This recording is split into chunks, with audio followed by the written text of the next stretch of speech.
বর্ষার এক ঘোর অমাবস্যার রাত। বাইরে ঝুমঝুম করে বৃষ্টি পড়ছে। মেঘের গর্জনে থেকে থেকে কেঁপে উঠছে পুরনো দোতলা বাড়িটা। টিনের চালে বৃষ্টির একটানা শব্দ একঘেয়ে অথচ কেমন যেন এক অশরীরী সুর তৈরি করছে। বিদ্যুৎ চলে গেছে সেই সন্ধ্যা থেকে। বসার ঘর একটা টিমটিমে আরিকেনের আলো জ্বলছে, যার কাঁপা কাঁপা শিখা দেয়ালের উপরে লম্বা লম্বা ছায়া তৈরি করে চলেছে, যেন অদৃশ্য কোনো সত্তা সেই ছায়ার আড়ালে নড়াচড়া করছে। ঘরের বাতাসে ভেজা মাটির সোদা গন্ধ আর পুরনো কাঠের ফার্নিচারে এক ধরনের ব্যবসা গন্ধ মিলে মিশে একাকার। এমনই এক রাতে তার পুরনো আরাম কেদারায় বসে হুক্কা টানছিলেন বছর 75-এর বৃদ্ধ রামকৃষ্ণ দাস। তার চামড়া কুঁচকে গেছে, চোখের নিচে কানে জমে গেছে, কিন্তু দৃষ্টি এখনো তীক্ষ্ণ। জীবনের 50টা বছর তিনি কাটিয়েছেন সরকারি হাসপাতালের লাশ কাটা ঘরের ডোম হিসেবে।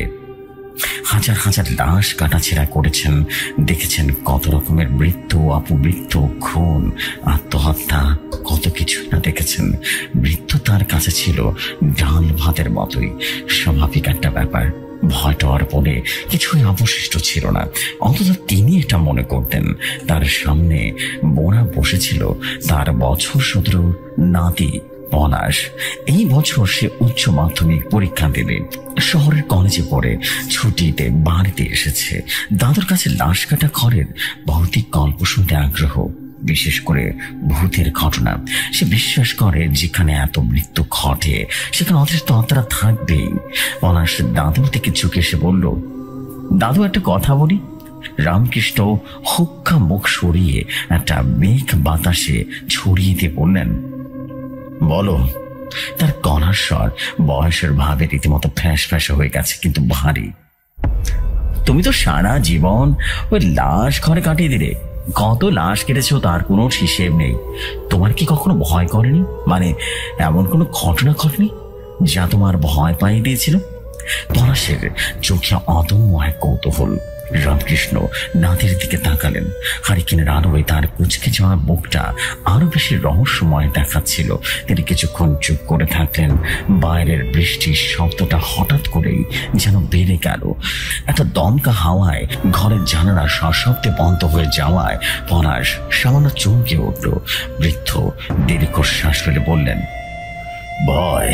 হ্যাঁ, ভয় তো মোট দাঁড় থাকে না রে দাদু ভাই। ভয় থাকে জ্যান্ত মানুষের মনে। লাশ তো শুধুমাত্র মাংসপিণ্ড, তার আবার ভয় কিসে? কিন্তু কথাটা শেষ না করে রামকৃষ্ণ আবারও হুক্কায় টান দিলেন। তার চোখে যেন সুদূর অতীতের কোনো এক অন্ধকার গলিতে হারিয়ে গেছে। পলাশ অধৈর্য হয়ে বলল, কিন্তু কি দাদু, বলো না। তোমার জীবনের সবচেয়ে ভয়ঙ্কর অভিজ্ঞতা কোনটা ছিল? এমন কোন ঘটনা যা আজও তোমার রাতের ঘুম কেড়ে নেয়? রামকৃষ্ণের হাতটা সামান্য কেঁপে উঠল। হুক্কাটা নামিয়ে রেখে তিনি শূন্য দৃষ্টিতে সামনের অন্ধকারের দিকে তাকিয়ে রইলেন। তার মুখ দেখে মনে হচ্ছিল তিনি যেন ভয়ঙ্কর রাতের স্মৃতিগুলো আবার নিজের চোখের সামনেই দেখতে পাচ্ছেন। ঘরের নিস্তব্ধতা ভেঙে তিনি বলতে শুরু করলেন। তার গলাটা যেন শোনা যাচ্ছিল একটু ভেজা আর একটু কাঁপা। আজ থেকে প্রায় 40 বছর আগের কথা। তখন আমি যুবক ছিলাম, গায়ে অসুরের মতো শক্তি আর মনে পাথরের মতো সাহস। সবেমাত্র বড় ডোমের পথটা পেয়েছিলাম। 3 রাত লাশ কাটছি, সেলাই করছি, পচা গলা কাটা পোড়ার লাশের আমার আর কিছু যায় আসতো না। কাজ শেষ করে গঙ্গার ঘাটে গিয়ে ডুব দিয়ে বাড়ি ফিরতাম। সব স্বাভাবিক ছিল যতদিন না সেই লাশটা এলো। এতটুকু বলেই রামকৃষ্ণ একটু থামলেন, ঢক ঢক করে এক গ্লাস জল গিলে ফেললেন। পলাশ বংশমুগ্ধের মতো শুনছিল। সেটাও ছিল এমন বর্ষার রাত, তবে সেদিন বৃষ্টিটা ছিল আরো বেশি ভয়ঙ্কর। যেন আকাশ ভেঙে পড়েছে, সঙ্গে তীব্র বেগে ঝড় হাওয়া পড়ছিল, ঘন ঘন বাজ পড়ছিল। হাসপাতালের লাশ ঘরটা ছিল আমাদের কেন্দ্রীয় বিল্ডিং থেকে একটু দূরে, একেবারে শেষের দিকে। পুরনো আমলের একটা বিল্ডিং, একতলা বিল্ডিং। চারদিকে বড় বড় গাছপালা ঝোপঝাড়। দিনের বেড়াতেও জায়গাটা কেমন যেন ছম করতো। হ্যাঁ, আর রাতে তো কথাই নেই। সে রাতে আমার নাইট ডিউটিটা ছিল। লাশ ঘরের ভেতরে আমি একা। আমার সহকারী ছোকরাটাও সে রাতে জ্বরের অজুহাতে ছুটি নিয়েছিল। রাত তখন কটা বাজে? তা প্রায় 12টা তো বাজে। বাইরে প্রকৃতির তাণ্ডব চলছে। ভেতরে দুটো টিউবলাইট টিম করে জ্বলছে আর নিচ্ছে। থেকে থেকে বিদ্যুৎ ভোল্টের উপরে নামাচানা করছে। আমার কাজ প্রায় শেষের দিকে। দুটো বেওয়ারিশ লাশ রীতিমতো পোস্টমর্টম করে ফ্রিজে ঢোকানো হয়ে গেছে। টিউবওয়েল ধুয়ে যন্ত্রপাতি পরিষ্কার করে সবে একটু চেয়ারে গিয়ে বিড়ি ধরিয়েছি। এমন সময় লাশ ঘরের ভারী লোহার দরজায় ধুম করে একটা শব্দ হলো। আমি চমকে উঠলাম। এত রাতে আবার কে এলো? সাধারণত পুলিশ ছাড়া এত রাতে কেউ লাশ নিয়ে আসে না। আমি এগিয়ে গিয়ে দরজাটা খুললাম। দেখি দুজন পুলিশ কনস্টেবল একটা স্ট্রেচার ধরে দাঁড়িয়ে আছে। তাদের সর্বাঙ্গ ভেজা, শীতে কাঁপছে থরথর করে। স্ট্রেচারের উপরে সাদা চাদরে ঢাকা একটা দেহ। দেখে বোঝা যাচ্ছে ওর মহিলার লাশ হবে। পলাশ প্রশ্ন করলো, কার লাশ ছিল দাদু? রামকৃষ্ণ বাবু বললেন, শোনো বলছি। পুলিশের একজন ইন্সপেক্টর ছিলেন সঙ্গে। তিনি এগিয়ে এসে বললেন, বড়বাবু, খুব আর্জেন্ট কেস। আজ রাতে ওই পোস্টমর্টমটা করে দিতে হবে, উপরে চাপ আছে। আমি বললাম, এত রাতে? কাল সকালে গেলে হয় না? ইন্সপেক্টর সাহেব কড়া বলেন, যা বলছি করুন। এটা কোনো সাধারণ কেস নয়। চৌধুরী বাড়ির ছোট বউর লাশ। এটা পুকুর থেকে পাওয়া গেছে। চৌধুরী বাড়ির নামটা শুনে আমার বুকের ভেতরে কেমন যেন করে উঠল। আমাদের এলাকার সবচাইতে বড় জমিদার ছিলেন তিনি। যদিও তখন জমিদার প্রথা উঠে গেছে, কিন্তু তাদের প্রভাব প্রতিপত্তি কিন্তু কমেনি। বিশাল 3 বহরা বাড়ি, শান শওকত দেখবার মতো। আর চৌধুরী বাড়ির ছোট বউ কামিনী দেবীর রূপের কথাতে ছিল সারা অঞ্চলে মুখে মুখে, যারা সাক্ষাৎ কোন এক দেবী। সেই কামিনী দেবীর লাশ। আমি বিশ্বাস করতে পারছিলাম না এমনটা হতে পারে। আমি আর কথা বাড়ালাম না। পুলিশদের ইশারায় লাশটা ভেতরে আনতে বললাম। তার স্ট্রেচারটা এনে পোস্টমর্টম টেবিলের উপরে রাখলো। টেবিলটা ছিল একেবারেই ঘরের মাঝখানে। ছাদ থেকে বড় একটা হ্যালোজেন লাইট সরাসরি টেবিলের এসে পড়ত। আর কনস্টেবল দুজন লাশটা টেবিলের উপরে রেখে কেমন যেন তাড়াহুড়ো করে ঘর থেকে বেরিয়ে গেল। যাওয়ার সময় তাদের চোখে মুখে একটা অদ্ভুত ভয় দেখছিলাম, কিন্তু তখন সেটাকে তেমন করতে দিনি। ইন্সপেক্টর সাহেব খাতায় সই করে বললেন, আমি সকালে এসে নিয়ে যাব। তারপর তিনি হন করে বেরিয়ে গেলেন। দরজাটা বন্ধ হওয়ার সাথে সাথে ঘরটা কেমন যেন অস্বাভাবিক নিস্তব্ধতা নেমে এলো। বাইরে শুধু বৃষ্টি, একটানা শব্দ। আমার হঠাৎ করে কেমন যেন একটা লাগতে শুরু করলো। বুকের ভেতর একটা অস্বস্তি হচ্ছিল, যা আগে কখনো হয়নি। আমি দীর্ঘদিনের অভ্যাস বশত নিজেকে সামলে নিলাম। বিড়িটা শেষ করে আপরনটা পরে নিলাম। হাতে লাগালাম রবারের গ্লাভস। তারপর ধীরে ধীরে টেবিলের দিকে এগিয়ে গেলাম। টেবিলের উপরে সাদা চাদরে ঢাকা সে দেহটা পড়ে আছে। চাদরটা ভিজে শরীরের সঙ্গে লেপ্টে আছে। পরে শরীরের গঠনটা স্পষ্ট বোঝা যাচ্ছিল। লম্বা ছিপছিপে গরম। আমি এক গভীর শ্বাস নিয়ে চাদরের একটা কোণা ধরলাম। চাদরটা সরাতে আমার নিঃশ্বাসটা যেন মুহূর্তে বন্ধ হয়ে গেল। অবিশ্বাস্য, কি রূপ! জলে ডুবে মৃত্যু হলে সাধারণত শরীর ফুলে যায়, বুক বিকৃত হয়ে যায়, কিন্তু এই ক্ষেত্রে তেমন কিছু হয়নি। কামিনী দেবীর বুকটা একেবারে শান্ত, যেন তিনি গভীর ঘুমে আচ্ছন্ন। ফর্সা ত্বকে একেবারে বিন্দু মাত্র বিকৃতি নেই। ভেজা কালো চুলগুলো মুখের চারপাশে ছড়িয়ে আছে। টানা টানা চোখ দুটো বন্ধ। পাতলা ঠোঁটের কোণে যেন একটা হালকা হাসির আভাস লেগে আছে। তার পরনে ছিল একটা লাল রঙের বেনারসি শাড়ি, যা জলে ভিজে শরীরের সঙ্গে মিশে আছে। গলায় সোনার হার, কানের দুল আর হাতে চুড়ি সবই রয়েছে। দেখে মনে হচ্ছিল যেন কোন এক রাজকন্যা জল থেকে উঠে এসে আমার টেবিলে শুয়ে আছে। আমি কয়েক মুহূর্তে স্তব্ধ হয়ে দাঁড়িয়ে রইলাম। এত সুন্দর, এত জীবন্ত দেখতে কোনো লাশ আমি আমার জীবনে দেখিনি। আমার কেমন যেন একটা ঘোর লাগছিল। হঠাৎ একটা বাজ পড়ার শব্দ, তীব্র শব্দে আমার ঘোর কাটল। আমি নিজেকে ধমক দিলাম, রামকৃষ্ণ, এটা তোর কাজ। এটা তো লাশ ছাড়া আর কিছুই নয়। মনকে শক্ত করে আমি যন্ত্রপাতি গোছাতে লাগলাম। পোস্টমর্টম শুরু করতে হবে। আমি প্রথমে লাশের গায়ে থাকা সেই গয়নাগুলো নিয়ম অনুযায়ী একটু একটু করে খুললাম। প্রতিটা গয়না খোলার সময় আমার হাত কাঁপছিল। তার শরীরটা বরফের মতো ঠান্ডা, কিন্তু অদ্ভুত ভাবে তার চামড়া ছিল অদ্ভুত ভাবে অস্বাভাবিক রকম মসৃণ আর নরম, ঠিক যেন জীবন্ত মানুষের মতো। আমি কানের দুলটা খুলতে গিয়ে কানের লতিটাতে হাত দিলাম। কি আশ্চর্য, মনে হচ্ছে লতিটা সামান্য গরম। আমি চমকে হাত সরিয়ে নিলাম। ভাবলাম হয়তো এটা আমার বোনের ভুল, সারাদিনের পরিশ্রমের কারণে হয়তো বা ঠিকঠাক মতো কাজ করছে না মাথা। তো যাই হোক, গয়নাগুলো খুলে আমি পকেটের পাশে ভরে রাখলাম। তার ভেজা শাড়িটা শরীর থেকে আলাদা করার চেষ্টা করলাম। ঠিক তখনই অদ্ভুত এক ঘটনা ঘটলো। যে মুহূর্তে আমি তার সারা শরীরে আঁচলে হাত দিয়েছি, ঠিক সেই মুহূর্তে ঘরে দুটো টিউবলাইট এক দপ করে রীতিমতো নিভে গেল। শুধু একটা টিউবলাইট টিমটিম করে জ্বলতে লাগলো। ঘরের অর্ধেকটা অংশ অন্ধকারে ডুবে গেল। আর সেই নিভে যাওয়া লাইটের দিকে থেকে আমি একটা হালকা দুপুরের আওয়াজ শুনতে পেলাম। ঝুমঝুম ঝুমঝুম আওয়াজ, খুব ক্ষীণ কিন্তু খুব স্পষ্ট। পলাশের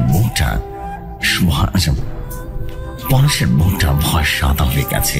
সে ডুব গিলে বলল, নুপুরের আওয়াজ, লাশ করে? রামকৃষ্ণ বাবু মাথা নাড়লেন। হ্যাঁ। আমি চমকে উঠে চারদিকে তাকালাম, কিন্তু লক্ষ্য করলাম কোথাও কেউ নেই। ঘরটা তালা বন্ধ। তাহলে আওয়াজটা এলো কোথা থেকে? আমি ভাবলাম হয়তো বাতাসের শব্দ বা অন্য কিছু হবে। বোনকে আবারও বোঝালাম, কিন্তু আমার কান কিন্তু খারাপ হয়ে রইল। বুকের ভেতরে হাতুড়িটা কত পেটাতে শুরু করেছে। আমি আবারও কাজে মন দেওয়ার চেষ্টা করলাম। শাড়িটা শরীর থেকে সরাতে লাগলাম। শরীরটা সম্পূর্ণ অনাবৃত হওয়ার পর আমি আরেকবার চমকে উঠলাম। তার শরীরে কোনো আঘাতের চিহ্ন মাত্র নেই, কোনো আঁচড় বা দাগও নেই। জলে ডুবে মারা গেলে যে এক ধরনের চিহ্ন থাকে, তার কিছুই নেই। ব্যাপারটা খুব অদ্ভুত লাগছিল। আমি আমার ট্রে থেকে স্কেলপেলটা বা ধারালো ছুরি যেটা আছে সেটা তুলে নিলাম। পোস্টমর্টমের প্রথম ধাপ হলো বুক থেকে পেট পর্যন্ত লম্বা একটা চেরা। এটা আমার সহজ, এটা আমার জন্য একেবারেই যেন জল ভাত। হাজার বার করেছি। আমি স্কেলপেলটা নিয়ে লাশের বুকের ঠিক মাঝখানে ধরলাম। বাইরে তখন ঝড়ের বেগ যেন বেড়ে গেল। আমার কপালে বিন্দু বিন্দু ঘাম চলছে, আর চোখ যেন ছপ ছপ করছে। আমি চোখটা মুছে ছুরিটা ত্বকের দিকে ধরলাম। সামনে চাপ দিব, ঠিক সেই মুহূর্তে রামকৃষ্ণ বাবু কথা বলতে গিয়ে থেমে গেলেন। তার গলাটা ধরে এলো। তিনি আবার জ্বর গিলে খেলেন। পলাশ দেখলো তার দাদু কপালে বিন্দু বিন্দু ঘাম জমছে, আর শীত শীত রাতেও কেমন যেন উনি কাঁপছেন। কি হয়েছিল দাদু ভাই? ঠিক সেই মুহূর্তে কি হয়েছিল বলো না? পলাশ আর অপেক্ষা করছিল না। রামকৃষ্ণ বাবু কাঁপা কাঁপা গলায় বললেন, ঠিক সেই মুহূর্তে আমি ছুরিটা দিয়ে তোকে চাপ দিতে যাবো, আমার কানে একবারে স্পষ্ট একটা ফিসফিসানি ভেসে এলো। একটা মেয়ের গলা, খুব বৃষ্টি, এত বরফ শীতল সে স্বর আমার কানের পাশে ভরে উঠল। করবেন না। আমি যেন ভয় পেয়ে গেলাম। আরে আমার হাত থেকে রীতিমতো স্কেলটা রীতিমতো ঝনঝন শব্দ করে বেঁচেতে পড়ে গেল। আমি বিদ্যুৎ বেগে কয়েকটা পা পিছিয়ে গেলাম। আমার সারা শরীর থরথর করে কাঁপতে লাগলো। এইটা কোনো মনের ভুল হতে পারে না, আমি স্পষ্ট শুনেছি। আমি টেবিলের দিকে তাকালাম। কামিনী দেবীর দেহটা একই ভাবে পড়ে আছে, শান্ত নিথর ভাবে। কিন্তু আমার মনে হলো তার ঠোঁটের কোণে সে হালকা হাসিটা যেন আস্তে আস্তে ঝাউরা হয়ে গেছে। আমি দৌড়ে রীতিমতো ঘর থেকে বেরিয়ে যেতে চাইলাম, কিন্তু আমার পা দুটো বেচের সঙ্গে আটকে গেছে। আমি পা নড়াতে পারছি না। আমার গলা শুকিয়ে গেছে, গাঁট হয়ে গেছে শুকিয়ে। চিৎকার করার শক্তিটুকু হারিয়ে ফেলেছি। আমি বুঝতে পারছিলাম আমি এই ঘরে একা নই, আমার সাথে আরো কেউ আছে, কেউ যাকে আমি দেখতে পাচ্ছি না। হঠাৎ করে ঘরের বাকি টিউবলাইটটা দপ দপ করে নিভে গেল। পুরো লাশ ঘরটা ডুবে গেল মিশমিশে কালো অন্ধকারে। বাইরে বাজ পড়ার এক তীব্র আলোয় এক মুহূর্তের জন্য রীতিমতো ঘরের ভেতরটা আলোকিত হয়ে উঠল। আর সেই আলোয় আমি যা দেখলাম তা দেখবার জন্য আমি একেবারেই প্রস্তুত ছিলাম না। আমি দেখলাম পোস্টমর্টম টেবিলের উপরে কামিনী দেবীর লাশটা শুয়ে সে উঠে বসেছে। তার চোখ দুটো রীতিমতো খোলা, কিন্তু সেই চোখে কোনো মনি নেই, ধপ ধপে সাদা। কি সুন্দর তার মুখটা, সে মুখে কোনো হাসি নেই, আছে ভয়ঙ্কর প্রতিহিংসাপরণ ক্রোধ। সে আমার দিকে তাকিয়ে আছে, আর তার চোখ দুটো রীতিমতো ভাগ হয়ে আছে কিছু একটা বলার জন্য। রামকৃষ্ণ বাবু চুপ হয়ে গেলেন। তার শ্বাস প্রশ্বাস ভারী হয়ে উঠেছে। পলাশ ভয় চেয়ারের হাতটা খামচে ধরেছে। তার মনে হচ্ছিল এই বুঝি হৃৎপিণ্ডটা বেরিয়ে যাবে। বাইরে বৃষ্টির শব্দ আরো বেড়ে গেছে। ঘরের কোণের অন্ধকার যেন আরো জীবন্ত হয়ে উঠেছে। হারিকেনের শিখা কাঁপার ফলে তার মুখের উপরে ছায়াগুলো এমন ভাবে নাচছিল যেন তার চামড়ার নিচে কোন এক অদৃশ্য সত্তা নড়াচড়া করছে। পলাশ ভয় পেয়ে গেল। বাইরের মেঘটা টিকে উঠল এবং সে গগন বিতানের শব্দে যেন পলাশ দেখল তার কাঁতর শরীরটা এবার কেঁপে কেঁপে উঠল। রামকৃষ্ণ বাবু রীতিমতো চোখ বন্ধ করলেন। সেই রাতের অন্ধকারে আবারও ফিরে যেতে চাইছেন, অথবা সেই স্মৃতি থেকে পালাতে চাইছেন। তিনি আবারও বলতে শুরু করলেন। তার স্বর ফিসফিসানের মতো শোনা গেল। অন্ধকার, অন্ধকার। আমার চোখের সামনে সবকিছু যেন অতল গহ্বরে হারিয়ে গেল, কিন্তু আমার কান সজাগ ছিল। আমি আমি আমি শুনতে পাচ্ছিলাম বৃষ্টির শব্দ, বাতাসের গোঙানি, আর আমার নিজের হৃৎপিণ্ডের ধুকধুকানির শব্দ, যা আমার কানে ঢাকের মতো পাচ্ছিল। আমি নড়তে চড়তে পারছিলাম না, যেন কেউ অদৃশ্য শিকল দিয়ে আমাকে বেজের সাথে বেঁধে রেখেছে। আমার সমস্ত ইন্দ্রিয় ওই টেবিলের দিকে নিবদ্ধ ছিল, যেখানে কয়েক মুহূর্তে আগেও আমি এক জীবন্ত দুঃস্বপ্ন বসে বসে থাকতে দেখেছি। কতক্ষণ ওভাবে দাঁড়িয়েছিলাম জানি না। কয়েক মুহূর্ত হতে পারে, কয়েক যুগ হতে পারে। সময় কেমন যেন থেমকে গিয়েছিল। হঠাৎ আমার ডাকে এক অদ্ভুত মিষ্টি গন্ধ এলো, তীব্র মাদকতার এক গন্ধ। কিন্তু লাশ ঘরে এরকম ফুলের গন্ধ আসবে কোথা থেকে? এই পচা গলা মাংস আর ফরমালিনের গন্ধে এক স্বর্গীয় সুবাস ছিল একেবারে বেমানান। আর ঠিক এই কারণে এটা ছিল আরো বেশি ভয়ঙ্কর। আমার মনে হলো গন্ধটা টেবিলের নিচ থেকে আসছে। এরপর আমি শব্দটা শুনলাম। একটা ভেজা শাড়ি যখন সিমেন্টের বেজের উপর দিয়ে খসে যায়, তখন যেরকম সনসর শব্দ হয়, ঠিক তেমন শব্দ হচ্ছে। টেবিলের কাছ থেকে শুরু হয়ে শব্দটা আমার দিকে এগিয়ে আসছিল। আমার তখন ভয়ে রক্ত ঠান্ডা হয়ে গেল। আমার মনে হচ্ছিল এক্ষুনি আমার হৃৎপিণ্ড বন্ধ হয়ে যাবে। সে আসছে, ওই অন্ধকারের মধ্যে সে টেবিল থেকে নেমে আমার দিকে এগিয়ে আসছে। আমার গলা দিয়ে অস্পষ্ট আর তোরাত বেরিয়ে আসতে চাইল, কিন্তু আমার স্বর কেন যেন ফুটছিল না। আমি মরিয়া হয়ে আমার পা দুটো নাড়ানোর চেষ্টা করতে লাগলাম। কয়েক মুহূর্ত চেষ্টায় আমার সারা শরীরের শিকল ছিঁড়ে বেরিয়ে এলো। আমি এক ঝটকায় রীতিমতো ঘুরে দরজার দিকে দৌড় লাগাতে লাগলাম। ঠিক সেই মুহূর্তে আমার ঘাড়ে একটা শীতল নিঃশ্বাস অনুভব করলাম। বরফের চেয়ে শীতল সে নিঃশ্বাস, আর তার সাথে আমার কানের কাছে আবারও ফিসফিসানি। কোথায় যাচ্ছেন? আমি আর নিজেকে সামলাতে পারলাম না। আমার গলা দিয়ে এক জন্তক চিৎকার বেরিয়ে এলো। আমি কিছু না দেখে, কিছু না বুঝে অন্ধকারের মতো দরজার দিকে দৌড় দিলাম। দরজাটা সিটকানিটা কয়েক হাত দূরে, কিন্তু আমার মনে হচ্ছিল আমি যেন অন্ধকার দৌড়াচ্ছি। আমার পিছনে শব্দটা দ্রুততর হচ্ছিল। আমি অনুভব করতে পারছিলাম সে আমার খুব কাছে চলে এসেছে। তার ভেজা শাড়ির আঁচল হয়তোবা আমার পিঠ ছুঁয়ে দিচ্ছে। আমি প্রায় দরজার কাছে পৌঁছে গেছি। এমন সময় পেছন থেকে হুমড়ি খেয়ে মেঝেতে পড়ে গেলাম। আমার কপালটা ঢুকে গেছে সিমেন্টের মেঝেতে। যন্ত্রণা চেয়ে ভয়টা আরো বেশি করছিল। আমি উপর হয়ে পড়ে আছি, আর আমার ঠিক পেছনে আমি তার উপস্থিতি অনুভব করতে পারছিলাম। ফুলের গন্ধটা এতটাই তীব্র যে আমার দম বন্ধ হয়ে আসছিল। আমি শুনতে পেলাম সে ঠিক পেছনে এসে দাঁড়িয়েছে। আমি তার ছায়াটা দেখতে পাচ্ছিলাম না, কিন্তু আমি জানতাম সে ওখানেই আছে। আমার মনে হলো এই বুঝি সব শেষ। সে হয়তোবা এবার তার ঠান্ডা হাত দিয়ে আমার গলাটা টিপে ধরবে। আমার চোখ বন্ধ করে ফেললাম, কিন্তু সে কিছুই করলো না। কয়েক মুহূর্তের জন্য সবকিছু আমারও চুপচাপ, শুধু বৃষ্টির শব্দ। আমি ভয় ভয় চুপ করলাম। সেই মুহূর্তে দপ করে ঘরের দুটো টিউবলাইটটা আবারও জ্বলে উঠল। ভোল্টেজ কম থাকার কারণে আলোটা ছিল হলদে, কাঁপা কাঁপা, কিন্তু সেই আলোয় আমার জন্য যথেষ্ট ছিল। আলো জ্বলে ওঠার সাথে সাথে আমি দ্রুত উঠে দাঁড়ালাম, টেবিলের দিকে তাকালাম। আমার শরীর ভয় বিস্ময় অসার হয়ে গেছে। কামিনী দেবীর দেহটা ঠিক আগের মতোই টেবিলের উপরে চিত হয়ে শুয়ে আছে। তার চোখ বন্ধ, ঠোঁটের কোণে সেই রহস্যময় হাসি। তার শরীরটা চাদর দিয়ে ঢাকা, যেভাবে আমি রেখেছিলাম কোথাও কিচ্ছু নেই। ঘরটা একেবারে স্বাভাবিক।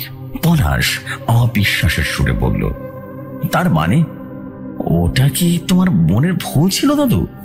রামকৃষ্ণ বাবু রীতিমতো অদ্ভুত একটা হাসি হাসলেন। সে হাসিতে ছিল রাজ্যের ক্লান্তি আর আতঙ্ক। বোনের ভুল?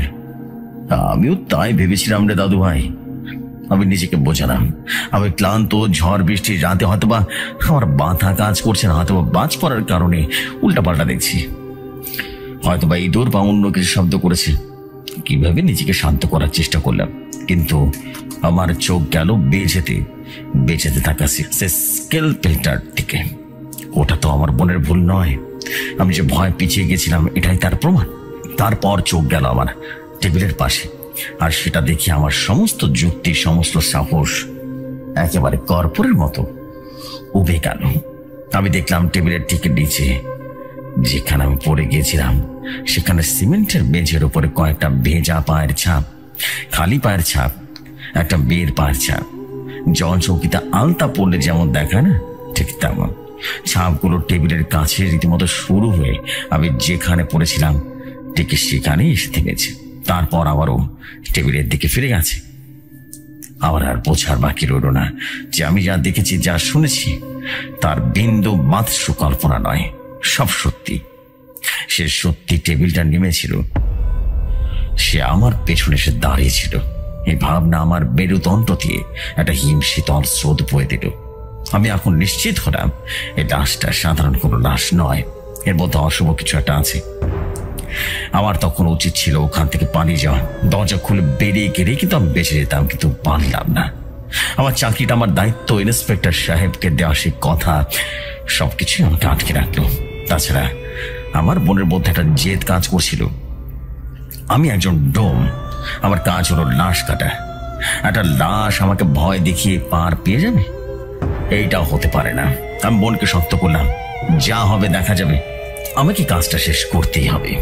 আমি বেজে থেকে স্কেলপেলটা তুলে নিলাম, জল দিয়ে ধুয়ে আবারও টেবিলের দিকে এগিয়ে গেলাম। এবার প্রতিটা পদক্ষেপ ছিল অনেক বেশি সতর্ক। আমি কান খাড়া করে রেখেছিলাম। ঘরের প্রতিটা কোণায় আমার তীব্র নজর ছিল, কিন্তু সব কিছু ছিল শান্ত, অস্বাভাবিক রকমের শান্ত। আমি আবারও টেবিলের পাশে গেলাম। তার বুকের দিকে তাকাতে আমার আর সাহস হচ্ছিল না। আমি তার বুকটা একটা কাপড় দিয়ে ঢেকে দিলাম, তারপর কাঁপা কাঁপা হাতে স্কেলপেলটা ধরলাম। এবার আমি আর নিজেকে কোন রকম দ্বিধাবোধ করলাম না। এক পোচে একটা বুক থেকে রীতিমতো নামি পর্যন্ত চিড়ে ফেললাম। ওয়াই আকৃতির সেই চিরাচরিত কাঁটা, চামড়া এবং মাংসে কাটার সাথে সাথে রক্ত বের হয়, বা বেরোয় না বললেই চলে, কারণ হৃৎপিণ্ড বন্ধ হয়ে গেলে রক্ত চলাচল বন্ধ হয়ে যায়। কিন্তু এক্ষেত্রে কাটা স্থান থেকে গল গল করে তাজা রক্ত বেরিয়ে আসতে লাগলো, যেন কোনো জীবন্ত মানুষকে আমি কাটছি। রক্তের ধারা টেবিলের রীতিমতো বের নিচে নামতে শুরু করলো। আমি যেন হতভম্ব হয়ে গেলাম। এইটা কিভাবে সম্ভব? আমি আরো ভুল করলাম। এরপর নিয়ম অনুযায়ী বুকের খাঁচাটা খুলে ফেলতে হয়। আমি বুকের পাঁজরের হাড়গুলো একটা বিশেষ কাঁচি দিয়ে কাটতে শুরু করলাম। হাড়গুলো কাটার সময় আমার মনে হচ্ছিল আমি যেন কোনো শুকনো ডাল ভাঙছিলাম, কোনো জীবন্ত মানুষের হাড় কাটছি। একটা অদ্ভুত প্রতিরোধ আমি অনুভব করলাম। অবশেষে বুকের খাঁচাটা যখন আমি খুললাম, তখন আমার জীবনের সবচাইতে বড় ধাক্কাটা খেলাম। আমি যা দেখলাম কোনো মানুষের পক্ষে দেখা সম্ভব নয়। কোনো ডাক্তার, কোনো বিজ্ঞানী এর ব্যাখ্যা দিতে পারবে না। তার বুকের ভেতরের হৃৎপিণ্ড, ফুসফুস বা অন্য কোনো পতঙ্গ ছিল না। এটা কিভাবে সম্ভব? পরশের বুকটা হা হয়ে গেল। সে ফিসফিস করে বলল, তাহলে কি ছিল? রামকৃষ্ণ বাবু চোখ দুটো যেন জলে ভরে গেল। তিনি কাঁপা কাঁপা গলায় বললেন, তার বুকের ভেতরে ভর্তি ছিল শ্যাওলা আর পচা পাতা দিয়ে।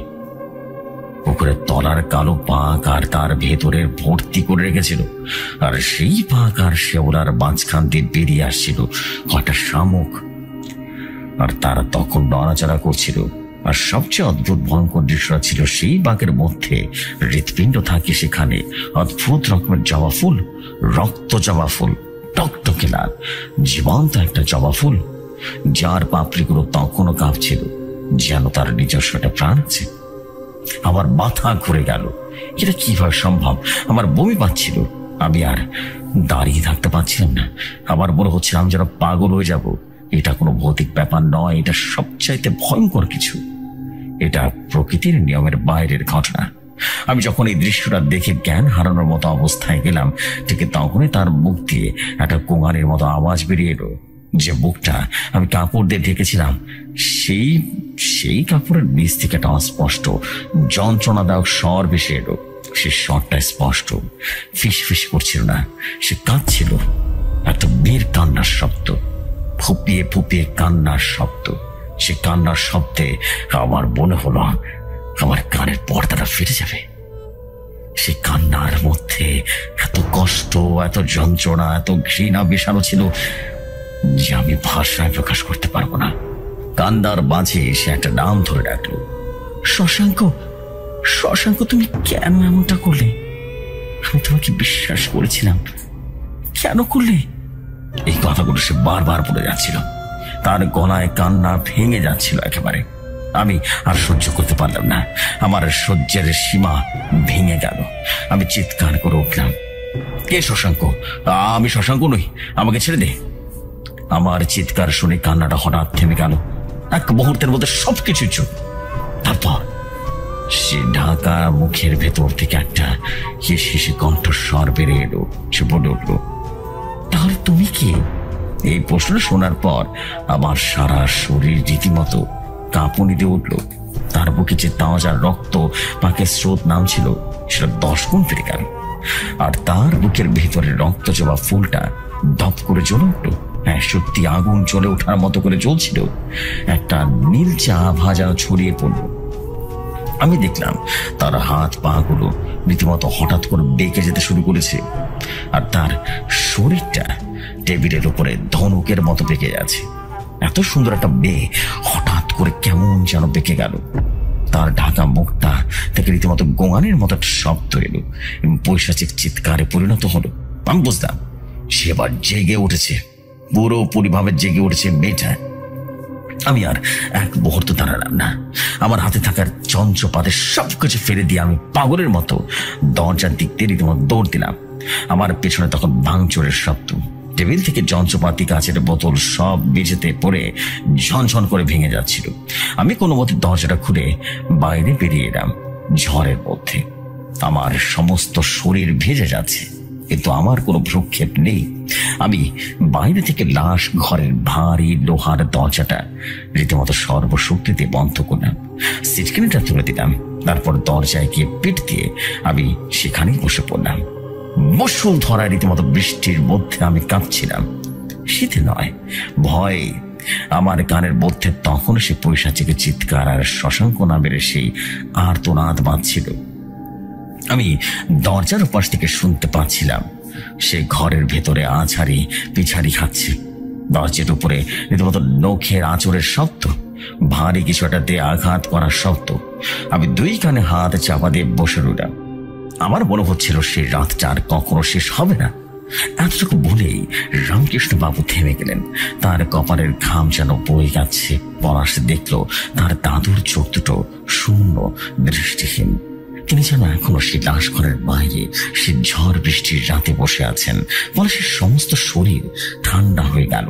সে বুঝতে পারলো গল্প শেষ হয়নি, আসল অধ্যায়টা এখনো বাকি আছে। এরপর যা হলো তা ছিল আরো বেশি ভয়ঙ্কর, আরো বেশি হিংস্রতা। শব্দ নয়, এবার ভেতর থেকে ভেসে আসতে লাগলো এক চাপা কান্নার কণ্ঠস্বর। রামকৃষ্ণ বাবু বলতে শুরু করলেন, সেই কান্নার মধ্যে কোনো ক্রোধ ছিল না, ছিল বুক ভরা কষ্ট, অন্তহীন যন্ত্রণা। যেন কোনো মা তার হারানো সন্তানকে খুঁজছে বা কোনো প্রেমিকা তার মৃত প্রেমিকের জন্য বিলাপ করছে। সেই করুণ সুর আমার বুকের ভেতরটা দুমড়ে মুচড়ে দিচ্ছিল। ভয় ভয় আমার ভেতরে একরকম ভয় এবং একই সাথে এক ধরনের মায়া কাজ করতে শুরু করলো। কে এই কামিনী? কিসের তার কষ্ট? কান্না চলতে থাকলো ঘন্টার পর ঘন্টা। এক সময় কান্না থেমে গেল। শুরু হলো সুরের গুঞ্জন, যেন মা তার শিশুকে ঘুম পাড়াচ্ছে। সেই সুরটা এতটাই বিষণ্ণ ছিল দাদু ভাই, বাইরে ঝড়ের শব্দ চেয়ে আরো বেশি ভয়ঙ্কর ছিল। আমি আমার কান বন্ধ করে বসেছিলাম, ভাবছিলাম সেই শব্দ চলে যাবে, কিন্তু আমি বুঝতে পারছিলাম সেই শব্দ আমার ভেতরে চলে এসেছে। ধীরে ধীরে রাতের অন্ধকার কেটে যেতে লাগলো। পূর্ব আকাশে দেখা দিল ভোরের আলো, প্রথম আলো। ঝড়ের তীব্রতা কমে এসে গুড়ি গুড়ি বৃষ্টিতে পরিণত হয়েছে। হাসপাতালের চত্বর থেকে ভোরের পাখিরা কিচিরমিচিরের ভেসে আসলো। পৃথিবীর নিয়ম অনুযায়ী একটা নতুন দিন শুরু করলো, কিন্তু আমার জন্য যেন সেই রাতটা শেষ হয়নি কখনো। আমি জানতাম আমাকে উঠতেই হবে। ইন্সপেক্টর সাহেব রিপোর্ট দিতে আসবেন। ভেতরে ঘরটা কি অবস্থা সেটাও আমাকে সামলাতে হবে, কিন্তু কোনো সাহস আমি পাচ্ছিলাম না। দরজা আবার কিভাবে খুলবো? ভেতরে কি অপেক্ষা করছে তার জন্য? আমার পা দুটো রীতিমতো শীষ দিয়ে তৈরি, 1 ইঞ্চি নড়ার ক্ষমতা নেই। আমি মনে মনে সমস্ত দেব দেবীকে ডাকতে লাগলাম, সাহস সঞ্চার করে চেষ্টা করতে লাগলাম, কিন্তু নিজেকে বোঝালাম আমি রামকৃষ্ণ দাস, আমি ডোম, আমার কোনো ভয় নেই, ভয় পেলে চলবে না। কথাগুলো আমি নিজেই নিজেকে শোনাচ্ছিলাম, কিন্তু কেন যেন বিশ্বাস করতে পারছিলাম না। 40 বছরের অভিজ্ঞতা, তার সমস্ত সাহস দম্ভ এক রাতের মধ্যেই চুরমার হয়ে গেছে। অবশেষে যখন হাসপাতালের অন্য কর্মীরা আসতে শুরু করলো, তাদের গলার আওয়াজ পেয়ে আমি মোটামুটি জোর করে উঠে দাঁড়ালাম। আমার সারা শরীর রীতিমতো ব্যথায় টনটন করছিল। আমি টলতে টলতে দরজার কাছে গেলাম। আমার হাত থরথর করে কাঁপছে। ছিটকিনিটা নামানোর জন্য চেষ্টা করছিলাম এবং নিজের মৃত্যুর কূপে দরজা খুলছে এমনটা মনে হচ্ছিল। দরজায় গ্যাঁচ গ্যাঁচ করে শব্দ হলো এবং খুলে গেল। আমার এক পা করে ভেতরে প্রবেশ করলাম, আর চোখ দুটো রীতিমতো ঘরের ভেতরের জরিপ করছে। ভেতরের দৃশ্যটা ছিল অদ্ভুত। ঘরের বেজেতে বেজে জায়গায় জায়গায় জল জমে আছে, তার ছুঁড়ে ফেলা আছে, যন্ত্রপাতিগুলো ছড়িয়ে ছিটিয়ে আছে। কয়েকটা কাঁচের বোতল রীতিমতো টুকরো টুকরো হয়ে গেছে। কিন্তু টেবিলটার দিকে তাকিয়ে আমি স্তব্ধ হয়ে গেলাম। কামিনী দেবীর দেহটা ঠিক আগের মতোই টেবিলের উপর শুয়ে আছে, একেবারে শান্ত নিথর। তার বুকের ছেঁড়া পাঁজরগুলো খোলা, কিন্তু ভেতরে সে ভয়ঙ্কর দৃশ্যটা নেই। কোনো পাক শেওলা, সেই শেওলা শামুক, জবা ফুল কিছুই নেই। তার জায়গায় রয়েছে মানুষের স্বাভাবিক অঙ্গ প্রত্যঙ্গ, সবকিছু ঠিকঠাক যেমনটা থাকার কথা, যেন গত রাতে অস্বাভাবিক কিছুই ঘটেনি। আমার মাথা ঘুরে গেল। তাহলে কি সবকিছু মনোভ্রম ছিল? ঝড় রাতের অন্ধকারে উল্টাপাল্টা দেখেছি, আমার মতিভ্রম হয়েছিল। তার মানে কি আমি পাগল হয়ে যাচ্ছি? নিজের বোনকে আমি আর বিশ্বাস করতে পারছিলাম না। এই অনুভূতিটা ছিল আগের রাতের ভয়ঙ্কর অভিজ্ঞতা থেকে আরো বেশি ভয়ঙ্কর। আমি টলতে টলতে টেবিলের কাছে গেলাম। যদি সবটাই মনের ভুল হবে, তাহলে ঘরের এই লন্ডভন্ড অবস্থা কেন হলো? আমার কপালে কাটা দাগটাই বা আসলো কি করে? আমি যখন এসব ভাবছি, ঠিক তখনই আমার চোখ পড়লো কামিনী দেবীর হাতের দিকে। তার ডান হাতের মুঠিটা শক্ত করে বাঁধা, আর সেই মুঠোর ভেতর থেকে বেরিয়ে আছে কালো হয়ে যাওয়া একটা পাপড়ি, একটা পোড়া পাপড়ি। আমার আর বুঝতে বাকি রইল না কি হচ্ছে। আমি চিনতে পারলাম এটা একটা জবা ফুলের পোড়া পাপড়ি। আমার বুকের ভেতরটা ধক করে উঠল। না, তাহলে কিছুই মনের ভুল ছিল না, সবটাই সত্যি ছিল।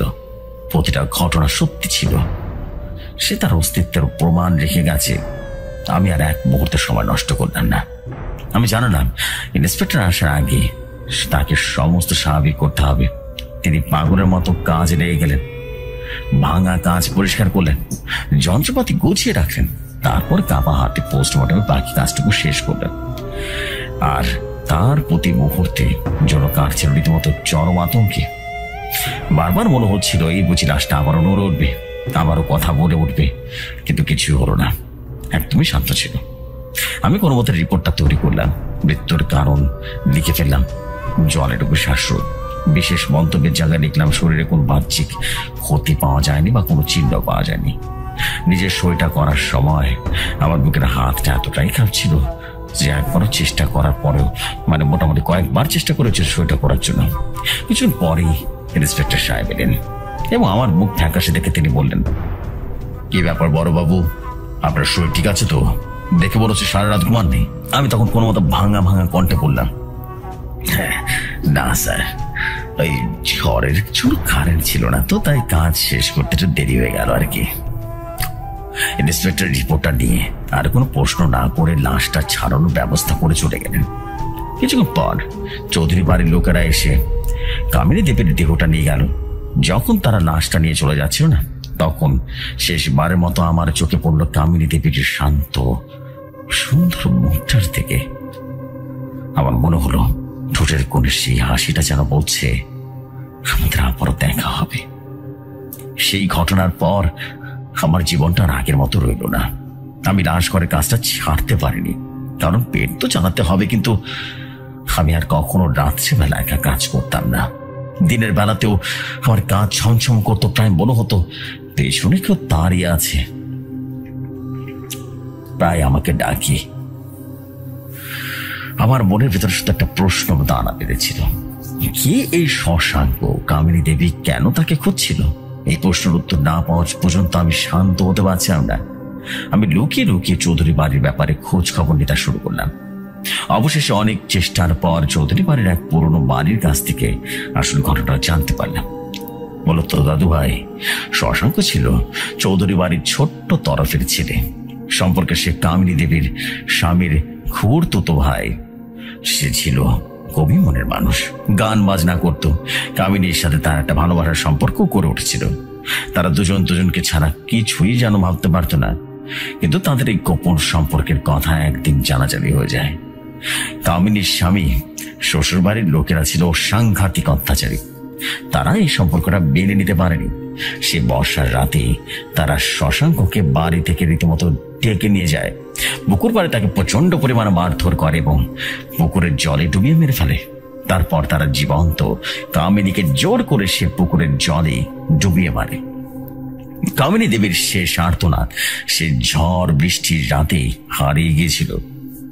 তারা গোটা ঘটনাকে আত্মহত্যা বলে চালিয়ে দেওয়ার চেষ্টা করেছিল। সবটা শোনার পর আমার যেন হৃদয়টা পাথরের মতো হয়ে গেল। আমি বুঝতে পারলাম কামিনী দেবী এতটা কষ্ট, এতটা ক্রোধের কারণটা কি। তার অতৃপ্ত আত্মা, তার ভালোবাসা তার খুনিদের খুঁজে বেড়াচ্ছে। আমি সেদিন ঈশ্বরের কাছে হাত জোর করে কামিনীর আত্মার শান্তির জন্য কামনা করেছিলাম, অনেক প্রার্থনা করেছিলাম। গল্পটা শেষ করে রামকৃষ্ণ বাবু চুপ করে রইলেন। তার চোখ দিয়ে জল গড়িয়ে পড়ছে। হারিকেনের তেল প্রায় শেষ, শিখাটা নিভু নিভু হয়ে জ্বলছে। পলাশ স্তব্ধ হয়ে বসে আছে, তার পুরো শরীর অসাড় হয়ে আছে। তার দাদুর জীবনে এত বড় ভয়ঙ্কর কষ্টের ইতিহাস সে আজ প্রথম জানল। রামকৃষ্ণ বাবু তার চোখ মুছে পলাশের দিকে তাকিয়ে বললেন, এত বছর এই ঘটনাটা আমি আমার বুকের ভেতরে চেপে রেখেছিলাম রে দাদু ভাই। তোর ঠাকুমাকে বলিনি জানিস, আজ তোকে বললাম, কারণ আমার সময় হয়ে এসেছে। আর কয়দিন বা বাঁচবো। আর কেন জানো, ওই কয়দিন ধরে ওই সে ফুলের গন্ধটা পাচ্ছি জানিস। রাতের বেলা আমার ঘরের জানালার বাইরে একটা উপরে শব্দ শুনতে পায়। কে জানে সে হয়তো আবার ফিরে এসেছে। আমার আর ভয় করে না। আমার মনে হয় সে শুধু গল্পটা কাউকে শোনাতে চেয়েছিল। আমি চলে গেলে আর কাউকে জানাতে পারবে না। কথাটা শেষ হওয়ার সাথে সাথে একটা দমকা বাতাস এসে হারিকেনটা নিভিয়ে দিল। ঘরটা ডুবে গেল নিখোঁজ কালো অন্ধকারে। আর সেই অন্ধকারের মধ্যে সেই কবরখানার মতো নিস্তব্ধতায় রামকৃষ্ণ বাবু আর পলাশ দুজনেই একসাথে শুনতে পেল সেই শব্দটা। তাদের ঠিক পেছনের কোণা থেকে ভেসে আসছে এক মেয়ের চাপা কান্নার শব্দ। ফুপিয়ে ফুপিয়ে কান্নার শব্দ, আর তার সাথে সারা ঘরে ছড়িয়ে পড়েছে তীব্র বৃষ্টি ফুলের গন্ধ। পলাশ অনুভব করলো তার ঘাড়ে এসে পড়েছে বরফ শীতল নিঃশ্বাস। আর অতীতে নেই, এখন তাদের সাথে সেই কামিনী দেবী এসেছে বর্তমানে। প্রিয় জেফরি ভাই, এটাই ছিল আমার ঘটনা। ঘটনাটি ভালো লাগলে পড়ে শোনাবেন আপনার সুমধুর কণ্ঠে। এখনকার মতো বিদায় নিচ্ছি আমি ফিরোজ খান।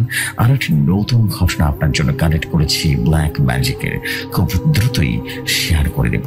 আজকের ঘটনাটা খুব দ্রুত শেয়ার করে দেবেন ভাইয়া। ভালো থাকবেন। আসসালামু আলাইকুম। আমি ফিরোজ খান বলছিলাম বীরপুর থেকে, আপনার অনেক বড় ফ্যান।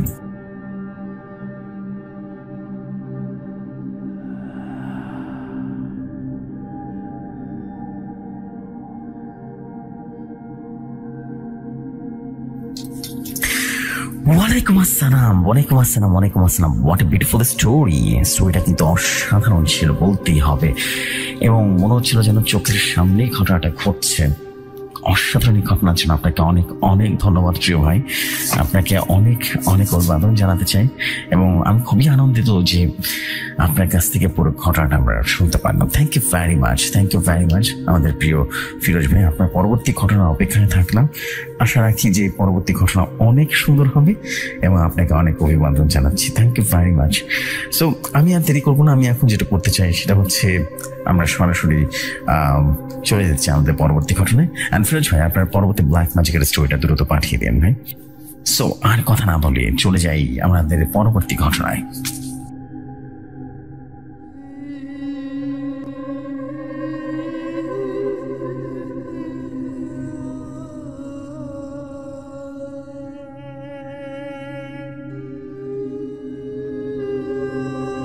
যেভাবে লেখা আছে সেভাবে পড়ছি।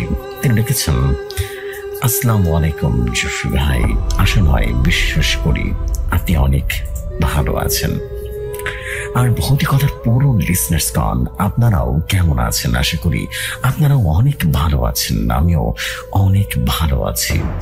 আপনাদের ভালোবাসা এবং দোয়ায় আজ অনেক দিন পর, প্রায় 3.5 মাস পর আবার আপনাদের মাঝে আসতে পেরে বেশ ভালো লাগছে।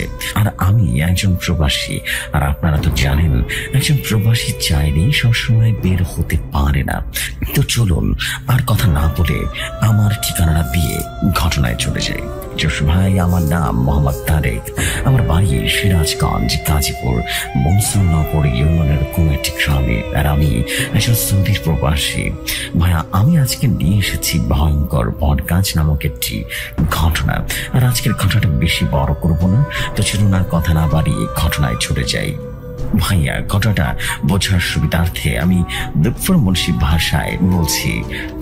আমার নাম লুৎফর বংশী। আমি কামরূপ কামাখ্যা থেকে তান্ত্রিক বিদ্যা অর্জন করে দেশে আসার বেশ কয়েকদিনের পরে আর লোক আমার কাছে আসে। সে আমার বাড়ির সামনে এসে আমার নাম ধরে ডাকতে থাকে, লুৎফর বংশী, লুৎফর বংশী, আপনি বাড়িতে আছেন? বাড়িতে থাকলে একবার বেরিয়ে আসুন না, আমিও আমার গ্রাম খুব বড় ধরনের বিপদে আছি, আপনি একটু বাইরে আসুন না লুৎফর বংশী। তখন আমি তার ডাক শুনে ঘরের বাইরে আসি। বাইরে এসে তাকে আমি আমার ঘরের বারান্দায় নিয়ে বসাই, আর তাকে বলি, কে আপনি? আর আপনি গ্রামে কি বিপদ হয়েছে বলুন তো? তখন সে লোকটা বলে উঠলো, হুজুর, আমার নাম হাসান, আর আমার গ্রামের নাম বরতলা। আমাদের গ্রামের মাঝে বিশাল একটা বটগাছ আছে, সেই কারণেই আমাদের গ্রামের নাম বরতলা। আর আমাদের বাবা, দাদা আর আমার 14 পুরুষ এই গ্রামে বড় হয়েছে, এবং এই গ্রামে তাদের জীবন কাটিয়েছে।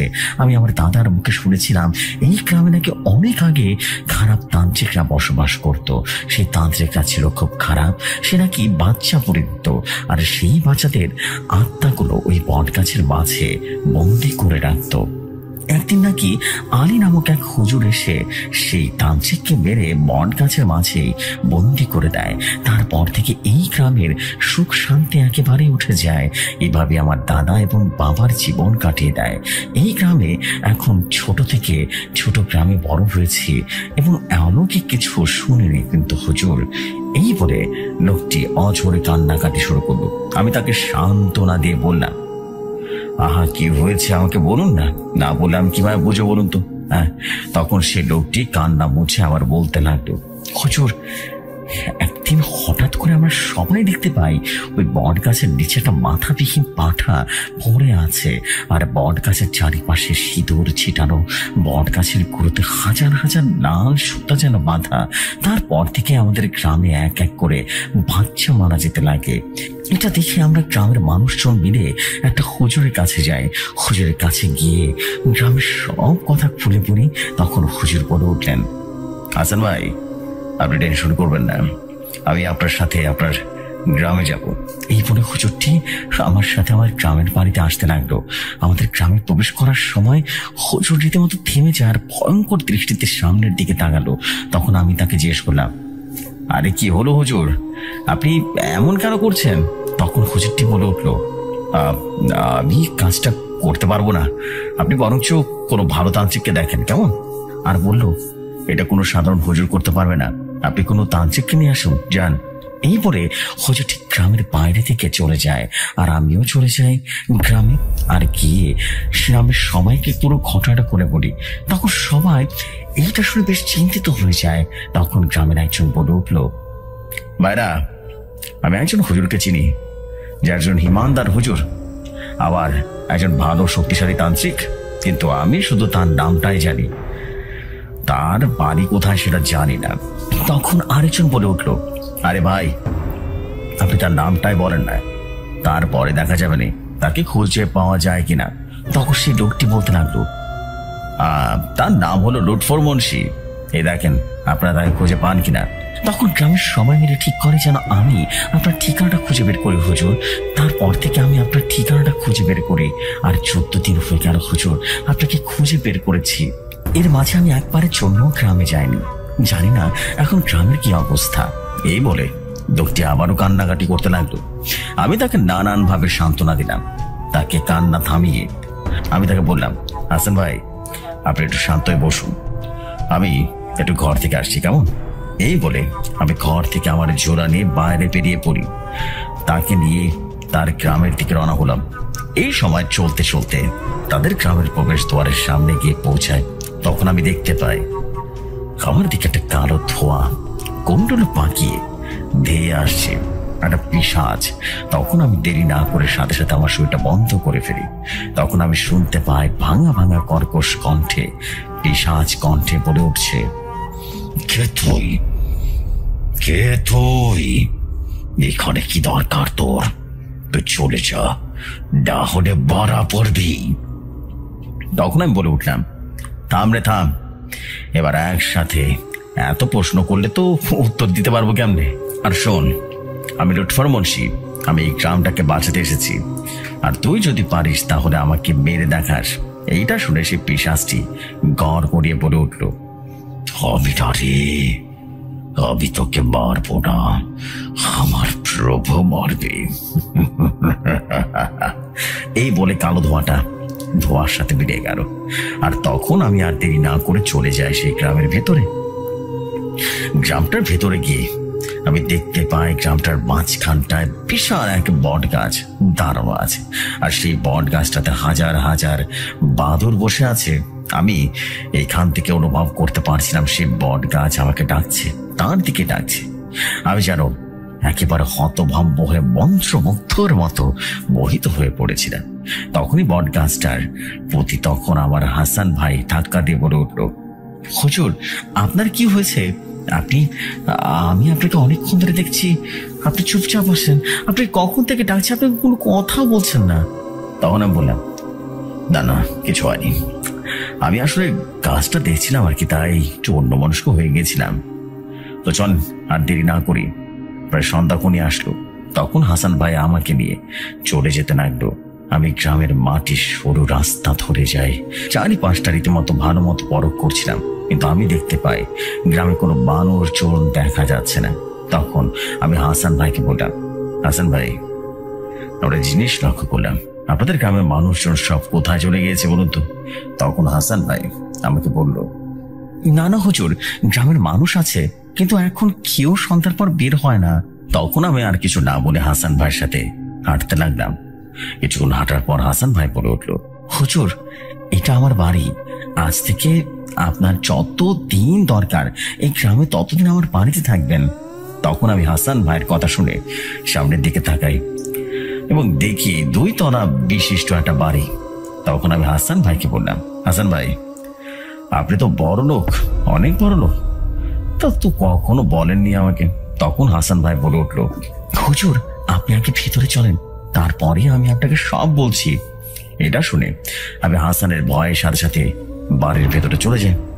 বাড়ির ভেতরে গিয়ে হাসান ভাই বলতে লাগলো, ফারজানা, ও ফারজানা, কোথায় তুমি? দেখো আমি কাকে নিয়ে এসেছি। তখন আমি দেখতে পাই 12 থেকে 14 বছর একটা মেয়ে বের হয়ে আসছে, তাও আবার খুঁড়িয়ে খুঁড়িয়ে। তখন আমি তাকে দেখে হাসান ভাইকে বললাম, হাসান ভাই এই মেয়েটিকে, আর ওর কি হয়েছে? তখন হাসান ভাই বলল, হুজুর ও আমার একমাত্র মেয়ে, আরো খুঁড়িয়ে খুঁড়িয়ে হাঁটে, কারণ ওর মা একদিন সন্ধ্যাবেলা বট গাছটার কাছতে রীতিমতো বাড়ি ফেরার সময় ওই বট গাছের রাক্ষসটা ওদের উপরে হামলা করে দেয়। সেই হামলায় ওর মা মারা যায় আর ওর পাটা ভেঙে যায়। তারপর থেকে তো কিভাবে হাঁটে হুজুর। এই বলে হাসান ভাই রীতিমতো কান্নায় ভেঙে পড়ল। তখন আমি কি বলবো ভেবে পাচ্ছিলাম না, তাই কথা ঘোরানোর জন্য আমি হাসান ভাইকে বললাম, হাসান ভাই এবার বলেন আপনি তো বড় লোক কিভাবে? তখন হাসান ভাই কান্না থামিয়ে বলতে লাগলো, আজ আজ আমি কিছুই লুকাবো না হুজুর, আমি আসলে সত্যি কথা বলবো। কিভাবে লুকাবো বলুন? আর কিভাবে বা গ্রামে এত বড় ভয়ঙ্কর বিপদ নেমে এলো হুজুর? এই বলে হাসান মিয়া 1 গ্লাস পানি পান করতে লাগলো আর বলতে শুরু করলো, আজ থেকে প্রায় 1 বছর আগের কথা। আমার কিছু ছিল না, আমি সাধারণ একজন মানুষ ছিলাম, তাই দিন এনে দিন খেতাম। আমি মানুষের বাড়ি বাড়ি কাজ করতাম, কিন্তু এইটা আমার বউ দেখতে পারতো না। সারাদিন আমার সাথে ঝগড়া লেগেই থাকতো। এইভাবে আমার দিনকাল কাটতে লাগে হুজুর। কিন্তু একদিন এক তান্ত্রিক আসে আমাদের গ্রামে। সে এসে আমাদের গ্রামের সেই বটগাছের নিচে দাঁড়ায় আর সেখানে আস্তানা লাগায় আর মানুষের জন্য উপকার করতে থাকে। তার দ্বারাই গ্রামের অনেক মানুষ উপকৃত হয়েছে, কিন্তু আমার বেলায় সেটা একদম ভিন্ন ছিল। এই বলে হাসান সাহেব থেমে যায় আর কান্না করতে থাকে। তখন আমি তাকে বললাম, তারপর কি হয়েছে হাসান ভাই, আগে সেটা বলেন, এখন কান্না করার সময় না। তখন হাসান ভাই বলতে লাগলো, তারপর কি হয়েছে হুজুর আমি আমার মেয়ের সামনে বলতে পারবো না হুজুর। এইটা বলে হাসান সাহেব তার মেয়েকে তার ঘরে চলে যেতে পারে। মেয়েটাও কোন রকম মন না চাইতো তার ঘরের দিকে চলে গেল। তারপর হাসান সাহেব আবার বলতে লাগলো, হুজুর তারপর একদিন আমি একটা কাজ করতে রাতের বেলা বাড়ি ফিরছিলাম, আর ওই রাস্তা দিয়ে যখন আমি যাচ্ছিলাম তখন দেখি তান্ত্রিক বটগাছটার নিচে পুজো করছে আর তার সামনে একটা বাচ্চা ছেলেকে রেখেছে, এমন ভাবে রেখেছে যে দেখে বোঝা যায় তাকে বলি দিবে। তখন আমি এটা দেখে ওখানে একটা ঝুপড়ির আড়াল থেকে লুকিয়ে পড়ি দেখার জন্য যে তান্ত্রিক কি করে। আমি দেখি তান্ত্রিকটা পুজো শেষ করে তার হাতে একটা রামদা উঠিয়ে সে ছেলেটির গলা বরাবর তাক করে এবং সেই রামদাটা চালাবে ঠিক তখনই আমি আড়াল থেকে বের হয়ে তার পিছন পিছন ঝাপটে ধরি। আর একটা আঁচড়ে রীতিমতো তান্ত্রিকটা প্রচন্ড পরিমাণে ভয় পেয়ে যায় আর বলে ওঠে, কে কে তুই? আমার ধরে রেখেছিস, ছাড় বলছি। তখন আমি বলে উঠলাম, না আমি তোকে ছাড়বো না, তুই মানুষের ভালোর নামে যা যা করছিস আমি সবাইকে বলে দিব। তখন সে তান্ত্রিকটা বলে উঠলো, ছেড়ে দে আমায়, তোর বিনিময় তুই যা চাবি সব পাবি, সোনা দানা হীরা জহরত পয়সা সব পাবি, যা চাবি সব পাবি। হুজুর বিশ্বাস করেন তখন আমি লোভে পড়ে গিয়েছিলাম তান্ত্রিকের কথা শুনে। তখন আমি তান্ত্রিককে বলে উঠলাম, তুই যে আমাকে দিবি তার প্রমাণ আছে? তখন তান্ত্রিক বলে উঠলো, রে জাদুর পাথর, এই পাথরটা নিয়ে যখন তুই এই গাছের নিচে এসে বলবি প্রভু সবাই সোনা দেন, তখনই তোকে এই গাছ পুরো রীতিমতো স্বর্ণ করে দেবে আর সোনা দেবে তোকে। আর যখন বলবি আমার টাকা দেন, তখন তোকে টাকা দিবে, অনেক অনেক টাকা দিবে, কিন্তু একটা শর্ত আছে। তখন আমি লোভে পড়ে বলে উঠলাম, কি শর্ত বল? আমি সব শর্তে রাজি আছি। তখন সে তান্ত্রিক বলতে লাগলো, তুই যে কয়বার টাকা সোনা দানা চাইবি তখন এই গ্রাম থেকে একটা মানুষ বা পশু বা তার কাছে ভোগ দিতে হবে। তখন আমি লোভে পড়ে যাই আর সাথে সাথে রাজি হয়ে যায়, আর তান্ত্রিকের ছেলেটিকে বলি দিয়ে গাছটার চারপাশে সুতা বেঁধে রেখে দিয়ে চলে যায়। তারপর থেকে আমি ধীরে ধীরে বড়লোক হয়ে পড়ি, আর এই গ্রামের এক একটা মানুষ মারা যায়। কিন্তু একদিন আমি যখন গাছটার কাছ থেকে টাকা নিয়ে বাড়ি ফিরছিলাম, তখনই আমার বউ এবং মেয়ে বাজারে গিয়ে, আর হুজুর সেই দিনই আমার বউ মারা যায় অপঘাতে, আর আমার মেয়ে এরকম হয়ে যায়। হুজুর বিশ্বাস করুন, সেদিন আমার ভুল আমি বুঝতে পারি যে আমি কতটা ভয়ঙ্কর ভুল করেছি। আমি মোটেও ঠিক করছি না, সামান্য কিছু টাকা পয়সার জন্য আমি মানুষ খুন করছি হুজুর, বিশ্বাস করুন। তারপর থেকে আমি আর এই কাজটার কাছে আসিনি, কিন্তু এখনো এই গ্রামের মানুষজন মারা যাচ্ছে হুজুর। এখন আপনি কিছু একটা করুন হুজুর, ওদেরকে বাঁচান। এটা শুনে আমি নিজের কানকে রীতিমতো বিশ্বাস করতে পারছিলাম না। কি বলছে সে? এটা তো সত্য, আর এটা আমাকে মানতে হবে। তখন আমি তাকে বললাম, আচ্ছা সাহেব, আপনি অনেক বড় ভুল করেছেন, যে ভুলের কোনো ক্ষমা নেই। তারপরেও আমি দেখছি কি করা যায়। আমি আমার বন্ধু জিনদের সাথে কথা বলবো, তার জন্য একটা কামরা লাগবে আমার। তখন হাসান সাহেব আমায় একটা কামরায় নিয়ে যায়। তখন আমি তাকে বলি, চলে যান এখান থেকে, আমি দেখছি। আমি বসে পড়ি, আমি স্মরণ করতে লাগি আমার প্রাণপ্রিয় বন্ধু নূরজিনকে। কিন্তু কিছুক্ষণ ডাকার পরেও নূরজিন চলে আসে। আমার কাছে এসে বলতে লাগলো, আসসালামু আলাইকুম লুৎফর বংশী, কেমন আছো? আজকাল তো তোমার আমার কথা মনেই পড়ে না। তখন আমি বললাম, না না না নূর ভাই, এমনটা কিছু না, আমি দরকার ছাড়া আসলে আপনাকে বিরক্ত করতে চাই না। তখন নূরজিন বলল, আচ্ছা বাদ দাও, এখন বলো কি হয়েছে, আর তুমি এখানে কেন? তখন আমি নূরজিনকে সমস্ত ঘটনা বলে বললাম, আরে জানতে চাই হাসান সাহেব কি করা উচিত, আর এসব কিভাবে বন্ধ করা যাবে। তখন নূরজিন বলতে লাগলো, বংশী, তুমি আমার সময় দাও, আমি দেখছি কি সব করেছে গ্রামে।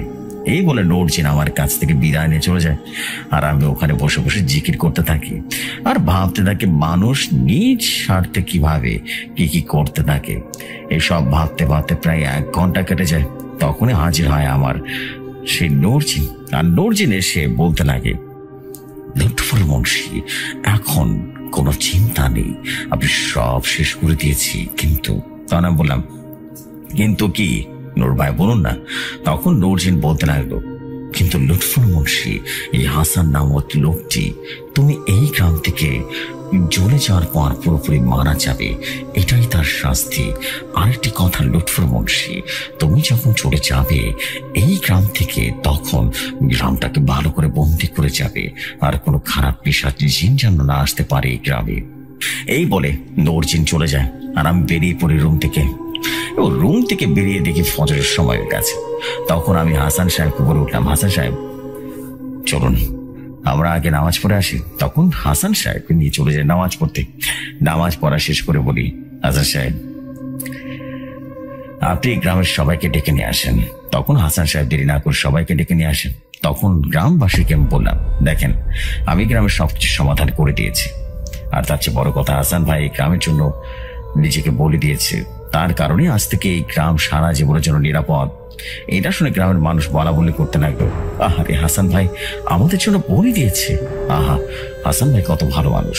তারা তো আর জানে না এই গ্রামের বিপদটাই হাসান ভাই টেনে নিয়ে আসছে।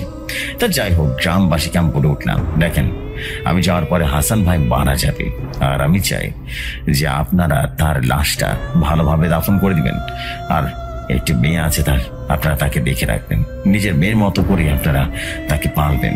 তখন গ্রামবাসীরা সবাই কথা দেয় হাসান সাহেবের মেয়েকে তারা নিজের মেয়ে মনে করবে, এবং তারপর আমি আর দেরি না করে গ্রামটাকে ভালো করে বন্ধ করে দিয়ে চলে আসি।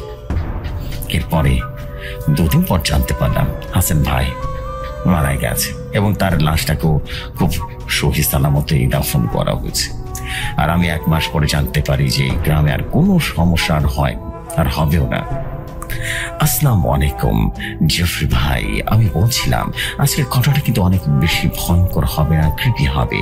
তো জেফরি ভাই ঘটনা লেখার মধ্যে যদি কোনো ভুল ত্রুটি হয়ে থাকে ক্ষমা সুন্দর দৃষ্টিতে দেখবেন। আর এই ঘটনা থেকে বুঝতে পারি লোভ কতটা খারাপ জিনিস, লোভ মানুষকে অন্ধ করে দেয়। আর একটা কথাই বলবো, শ্রোতাদের উদ্দেশ্যে, ভাইরা, আপনারা কখনো লোভে পাড়া দিবেন না। নিজের জীবন বাজি রেখে হলেও জীবনকে জীবনের মতো চলতে দেবেন। এই ঘটনাটা সম্পূর্ণ আমার কল্পনা থেকে লেখা। যদি আমার লেখায় ভুল ত্রুটি হয়, ক্ষমা সুন্দর দৃষ্টিতে দেখবেন। আর কমেন্ট করে জানাতে ভুলবেন না। সালটা 2000 সাল হবে। আমি তখন সদ্য বিশ্ববিদ্যালয় শেষ করে একটা বেসরকারি সংস্থায় যোগ দিয়েছি। কাজের সূত্রে আমার প্রায় মফস্বল বা একটু ভেতরের দিকে গ্রামগুলোতে যেতে হতো। আমাদের কাজ ছিল মূলত গ্রামীণ স্বাস্থ্য এবং স্যানিটেশন নিয়ে সচেতনতা তৈরি করা। সেবার আমাদের প্রজেক্ট পড়ল নদিয়া জেলার এক প্রায় বিচ্ছিন্ন গ্রামে। নাম তার সোনাঝুরি।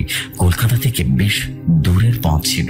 ট্রেন থেকে নেমে বাস, তারপর প্রায় মাইল 2 হেঁটে ভ্যান রিক্সায় চেপে তবেই গ্রামে পৌঁছানো যায়। আমার সাথে ছিল আমার সহকর্মী এবং আমার বন্ধু সমীর। সমীর আমার চেয়ে প্রায় বছর 3 বড়। বেশ আমোদে আর সাহসী গোছের ছেলে। ওর বাড়ি বাঁকুড়ায়, তাই গ্রাম অঞ্চলের পরিবেশ ওর কাছে নতুন কিছু নয়। আমাদের থাকার ব্যবস্থা হয়েছিল গ্রামের এক প্রান্তে এক পুরনো দোতলা বাড়িতে। বাড়িটার মালিক গ্রামের প্রাক্তন পঞ্চায়েত প্রধান, বর্তমানে শহরেই থাকেন। বাড়িটা দেখাশোনা করে এবং মাঝবয়সী কেয়ারটেকার, তার নাম তারকদা। আমরা যেদিন পৌঁছালাম তখন প্রায় বিকেল গড়িয়ে এসেছে। হেমন্তের শেষ, বাতাসে হিমেল আমেজ যেন তৈরি হয়েছে। সূর্য পশ্চিম আকাশে ঢলে পড়েছে আর তার লালচে আভা সোনাঝুরি গ্রামের সবুজ ধান ক্ষেতের উপরে এক মায়াবী পরিবেশের তৈরি করেছে। তারকদা আমাদের দোতলা ঘরের থাকার ব্যবস্থা করে দিলেন। ঘরগুলো বেশ বড় ছিল, কিন্তু আসবাবপত্র বলতে শুধু একটা খাট ছিল, একটা টেবিল আর 2টো চেয়ার। দেওয়ালে চুনকাম পড়ে গেছে। সিলিং এবং মাকড়সার জাল, বোঝা যায় বহুদিন ধরে এদিকে কেউ থাকেনি। রাতে খাওয়ার পর আমি আর সমীর বারান্দায় এসে দাঁড়ালাম। অমাবস্যার কাছাকাছি সময়। চারপাশটা ঘুটে অন্ধকারে ঢাকা। শুধু দূরে কয়েকটা বাড়ি টিমটিমি করে হারিকেনের আলো জ্বলছে। গ্রামের নিস্তব্ধতা শহরের কোলাহল থেকে সম্পূর্ণ আলাদা। ঝিঁঝি পোকার একটানা ডাক ছাড়া আর কোনো শব্দ নেই। হঠাৎ সুমির আঙুল তুলে দূরের এক অন্ধকারে ঝোপের দিকে দেখালো। ওই দেখো, ওটা কি গাছ রে? আমি ভালো করে তাকিয়ে একটা ঠাহর করতে পারলাম না। শুধু একটা বিশাল ঝাঁকড়া গাছের অবয়ব অন্ধকারে ভূতের মতো করে দাঁড়িয়ে আছে। গাছটার ডালপালা এমন ভাবে ছড়িয়েছে যে দেখে বড় হচ্ছে যেন অসংখ্য হাত বাড়িয়ে কিছুটা ধরতে চাইছে। জানি না তো, তবে গাছটা তো কেমন যেন অদ্ভুত লাগছে রে। আমি বললাম, চল না, কাল সকালে একবার ওদিকটা ঘুরে আসবো। সুমিরের গলায় এক প্রকার উত্তেজনার আভাস। পরদিন সকালে আমাদের গ্রামের স্কুলের একটা মিটিং ছিল। কাজ শেষ হতে হতে দুপুর গড়িয়ে গেল। ফেরার পথে সমীর আবারও গাছটার কথা তুলল। চল, আজ বিকেলে গাছটা দেখে আসি। বিকেলে চায়ের পর্বটা সেরে আমরা বেরিয়ে পড়লাম। গ্রামের মিঠো পথ ধরে হাঁটতে হাঁটতে আমরা সেই জায়গাটা দিয়ে গেলাম। যতই উঠছি পরিবেশটা ততই যেন থমথমে হয়ে আসছে। গ্রামে আর 5টা জায়গার মতো এদিকে লোকের আনাগোনা বিশেষ নেই। পথের ধারে আগাছা আর জঙ্গল। অবশেষে আমরা গাছটার সামনে এসে দাঁড়ালাম। কাছে এসে বুঝলাম ওটা একটা বিশাল শেওড়া গাছ। গাছটা যে কত বছরের পুরনো তা বলা মুশকিল। এর মোটা কুড়িটার জায়গায় জায়গায় ফেটে গিয়েছে আর শেকড়ের সাপের মতো করে মাটি আঁকড়ে ধরে দূর পর্যন্ত ছড়িয়ে পড়েছে। ডালপালাগুলো এত ঘন যে দিনের বেলাতেও নিচের অন্ধকার হয়ে গেছে। একটা স্যাঁতস্যাঁতে কেমন যেন গাছ ছমছমে গন্ধ নাকি এসে লাগলো। সুবির গাছটার চারপাশে ঘুরে দেখতে লাগলো। আমি একটু দূরেই দাঁড়িয়েছিলাম। কেন জানি না গাছটার কাছাকাছি যেতে আমার একদম যেন ইচ্ছে করছিল না। মনে হচ্ছিল ওটার মধ্যে অশুভ কিছু একটা লুকিয়ে আছে। হঠাৎ সুমির ডেকে উঠল, অয়ন, এদিকে আয়, দেখ কি অদ্ভুত জিনিস পেয়েছি।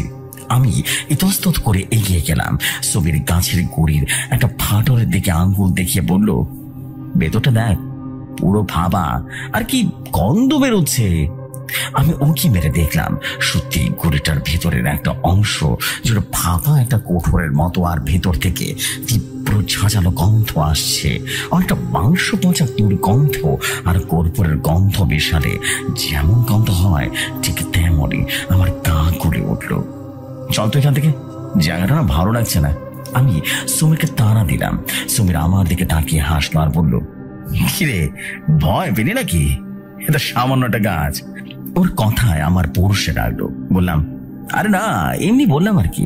কিন্তু আমার মনটা কেমন যেন কু ডাকছিল। আমরা যখন ফিরছি তখন সূর্য ডুবতে শুরু করেছে। হঠাৎ করেই যেন চারপাশে ঝিঝির ডাক থেমে গেল। একটা অস্বাভাবিক নিস্তব্ধতা নেমে এলো। আমার মনে হলো পেছন থেকে কেউ যেন আমাদের দেখছে। ঘাড় ঘুরিয়ে তাকালাম, কিন্তু কেউ কোথাও নেই। শুধু সে বিশাল শেওড়া গাছটা অন্ধকারে ছায়ার মতো দাঁড়িয়ে আছে। রাতে শোয়ার পরে যেন ঘুমিয়ে আসছিল না। বারবার সেই গাছটার কথা আর অদ্ভুত গন্ধটার কথা মনে পড়ছিল। মাঝরাতে হঠাৎ করে ঘুমটা ভেঙে গেল। মনে হলো দোতলার বারান্দায় কেউ যেন খুব ধীর পায়ে হাঁটছে। প্রথম ভাবলাম হয়তো বা তারকদা, কিন্তু এত রাতে তারকদা দোতলায় কেন আসবে? আমি কান পেতে রইলাম। পায়ের শব্দটা একবার আমার ঘরের দরজার সামনে এসে থেমে গেল। আমার বুকের ভেতরটা ধরাস করে উঠল। দরজার পাল্লা ফাঁক দিয়ে বাইরে দেখার চেষ্টা করলাম, কিন্তু ঘুটঘুটে অন্ধকারে কিছুই দেখা যাচ্ছিল না। কিছুক্ষণ পর সব চুপচাপ। তারপর আবার সে পায়ের শব্দ ধীরে ধীরে সিঁড়ির দিকে বেরিয়ে গেল। আমি ভয় কাঠ হয়ে বিছানায় শুয়ে রইলাম। সুবীরকে ডাকবো না ভাবছি, এমন সময় শুনলাম নিচের উঠোন থেকে একটা চাপা কান্নার আওয়াজ ভেসে আসতে শুরু করেছে। কান্নার শব্দটা ঠিক মানুষের মতো নয়, কেমন যেন ভাঙা ভাঙা আর ফ্যাস ফ্যাসে। শুনেই শরীরের রক্তহীন হয়ে যায়। মনে হচ্ছে যেন বহু বছর ধরে জমে থাকা কষ্ট আর যন্ত্রণা উগরে দিচ্ছে। আমি আর থাকতে না পেরে সমীরকে ডেকে বললাম, সমীর ওঠ, শোন বাইরে কিসের একটা শব্দ হচ্ছে। সমীর ঘুম ছড়ানো তোনায় বলে উঠলো, কি হয়েছে? আর শিয়াল ডাকছে হয়তো বা। আমি বললাম, না রে, ওটা শিয়ালের ডাক না, কান্নার আওয়াজ, শোন ভালো করে। সমীর রীতিমতো কান খাড়া করলো। কান্নার শব্দটা তখন আরো স্পষ্ট। সমীরও যে ভয় পেয়েছে তা ওর চুপ করা থেকে বুঝতে পারলাম। ও আমার দিকে তাকিয়ে ঢোক গিলে বলল, চল তো বারান্দা থেকে দেখি। আমরা দুজনেই খুব সাবধানে দরজা খুলে বারান্দায় গেলাম। নিচের উঠানটা অন্ধকারে ঢাকা, কিছু দেখা যাচ্ছে না, কিন্তু অন্ধকারে কান্নার শব্দটা যেন ঠিকই আমাদের বুঝতে পারছে সেই শেওড়া গাছটার দিক থেকে আসছে। আমরা দুজনে এসে দেখে তাকিয়ে রইলাম। হঠাৎ করে কান্নাটা থেমে গেল। চারপাশে আবারও আগের মতোই নিস্তব্ধতা, কিন্তু এই নিস্তব্ধতা আরো বেশি ভয়ঙ্কর। আমরা ঘরে ফিরে এসে দরজা বন্ধ করে দিলাম। সে রাতে আর দুজনের কেউ ঘুমাতে পারলাম না। ভোরের আলো ফোটার জন্য অপেক্ষা করতে লাগলাম। আমার মন বলছিল এই গ্রামে খুব খারাপ কিছু একটা ঘটতে চলেছে, আর তার কেন্দ্রবিন্দুতে রয়েছে এই অভিশপ্ত শেওড়া গাছটা। ভোরের আলো ফোটার সাথে সাথে যেন শরীর থেকে অদৃশ্য ভারী বোঝা নেমে গেল। রাতের সেই জমাট বাঁধা ভয়টা যেন দিনের আলোতেও অনেকটাই ফিকে হয়ে গেলেও মনের ভিতরে এক অস্বস্তির খাটা রীতিমতো খচ খচ করছিল। সমীর আর আমি কেউই রাতের বেলা ঘটনা নিয়ে সকালে আর বিশেষ ঘাটাঘাটি করলাম না, কারণ দুজনের চোখ ছিল এক অব্যক্ত আতঙ্ক এবং ভয়ঙ্কর ক্লান্তি। তারকদা যখন চা নিয়ে এলেন তখন তার মুখটাও কেমন যেন থমথমে দেখলাম। কি গো দাদু বাবুরা, রাতের বেলা ভালো ঘুম হয়েছিল তো? তার কণ্ঠস্বরটা অস্বাভাবিক রকমের নিচু। সমীর আমার দিকে একবার আর জোরে তাকিয়ে জোর করে মুখে হাসি ফুটে বলল, হ্যাঁ তারকদা, বেশ ভালোই ঘুম হয়েছে। আসলে কাল অনেক জার্নি করেছি তো, তাই শরীরটা একটু ক্লান্ত ছিল। তারকদা আমাদের দিকে এক অদ্ভুত দৃষ্টিতে তাকালেন। তার চোখের দৃষ্টিতে যেন সতর্কতা বাণী লেখা ছিল। তিনি নিচু গলায় বললেন, এই গায়ে নতুন রে, রাতে একটু আওয়াজ হতে পারে, ওসব গায়ে মাখবেন না সাহেব বাবু। পুরোনো জায়গা তো, কত কিসের বাস। তাড়াতাড়ি তৈরি হইন, আজ তো পাশের গ্রামে যেতে হবে। তার কথাগুলো আমার মনের ভয়টাকে যেন আরো উস্কে দিল। কত কিসের বাস? এই কথাটার মধ্যে এক প্রচ্ছন্ন ইঙ্গিত ছিল যা আমরা এড়িয়ে যেতে পারলাম না। সেদিন আমাদের কাজ ছিল পাশের গ্রাম হরিপুরে। সোনাঝুরি থেকে প্রায় ঘন্টা খানেকের হাঁটা পথ। আমরা সকাল সকাল বেরিয়ে পড়লাম। দিনের বেলাতেও শ্যাওড়া গাছের পাশ দিয়ে যাওয়ার সময় গা ছমছম করে উঠল। গাছটা যেন দিনের আলোতেও তার রাতের ভয়ঙ্কর রূপ ধরে রেখেছে।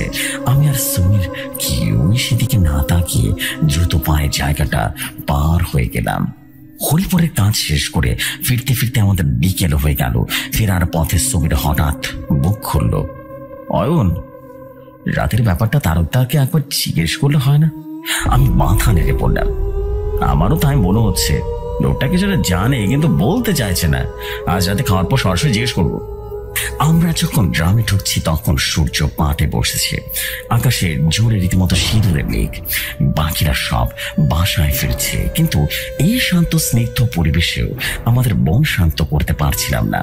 আমাদের সব চিন্তা জুড়ে ছিল রাতের সেই কান্নার শব্দ আর অভিশপ্ত সেই শেওড়া গাছটা। রাতে খাওয়ার পর আমরা দেরি করতে পারলাম না।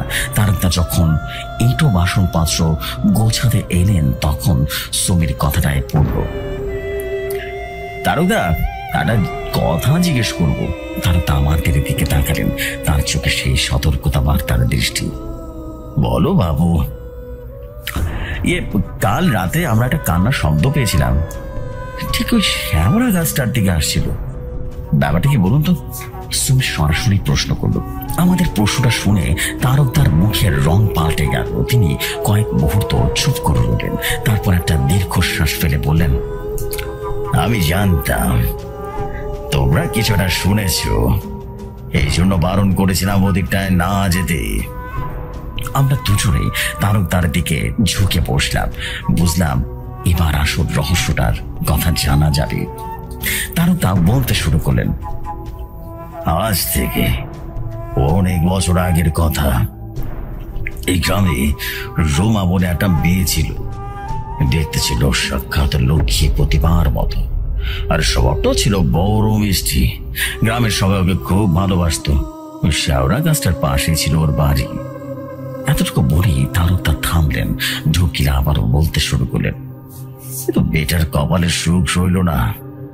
গ্রামের এক বগারে ছেলে, তার নাম ছিল নিবারণ। রমার পেছনে হাত ধুতে লাগলো একেবারে। নিবারণ ছিল সাক্ষাৎ শয়তান। গাঁজা, মদ, চুরি, ছিনতাই, এমন কোনো খারাপ কাজ নেই যা করতো না। রমাকে সে বিয়ে করতে চাইল, কিন্তু রমার বাবা মা কিছুতেই এই সম্বন্ধ মেনে নিলেন না। তারপর আমি যেন অধৈর্য হয়ে জিজ্ঞেস করলাম, তারপর আর কি? নিবারণ খেপে গেল। সে রমাকে শাসিয়ে গেল। রমা যদি তার না হয় তাহলে সে আর কারো হতে দেবে না।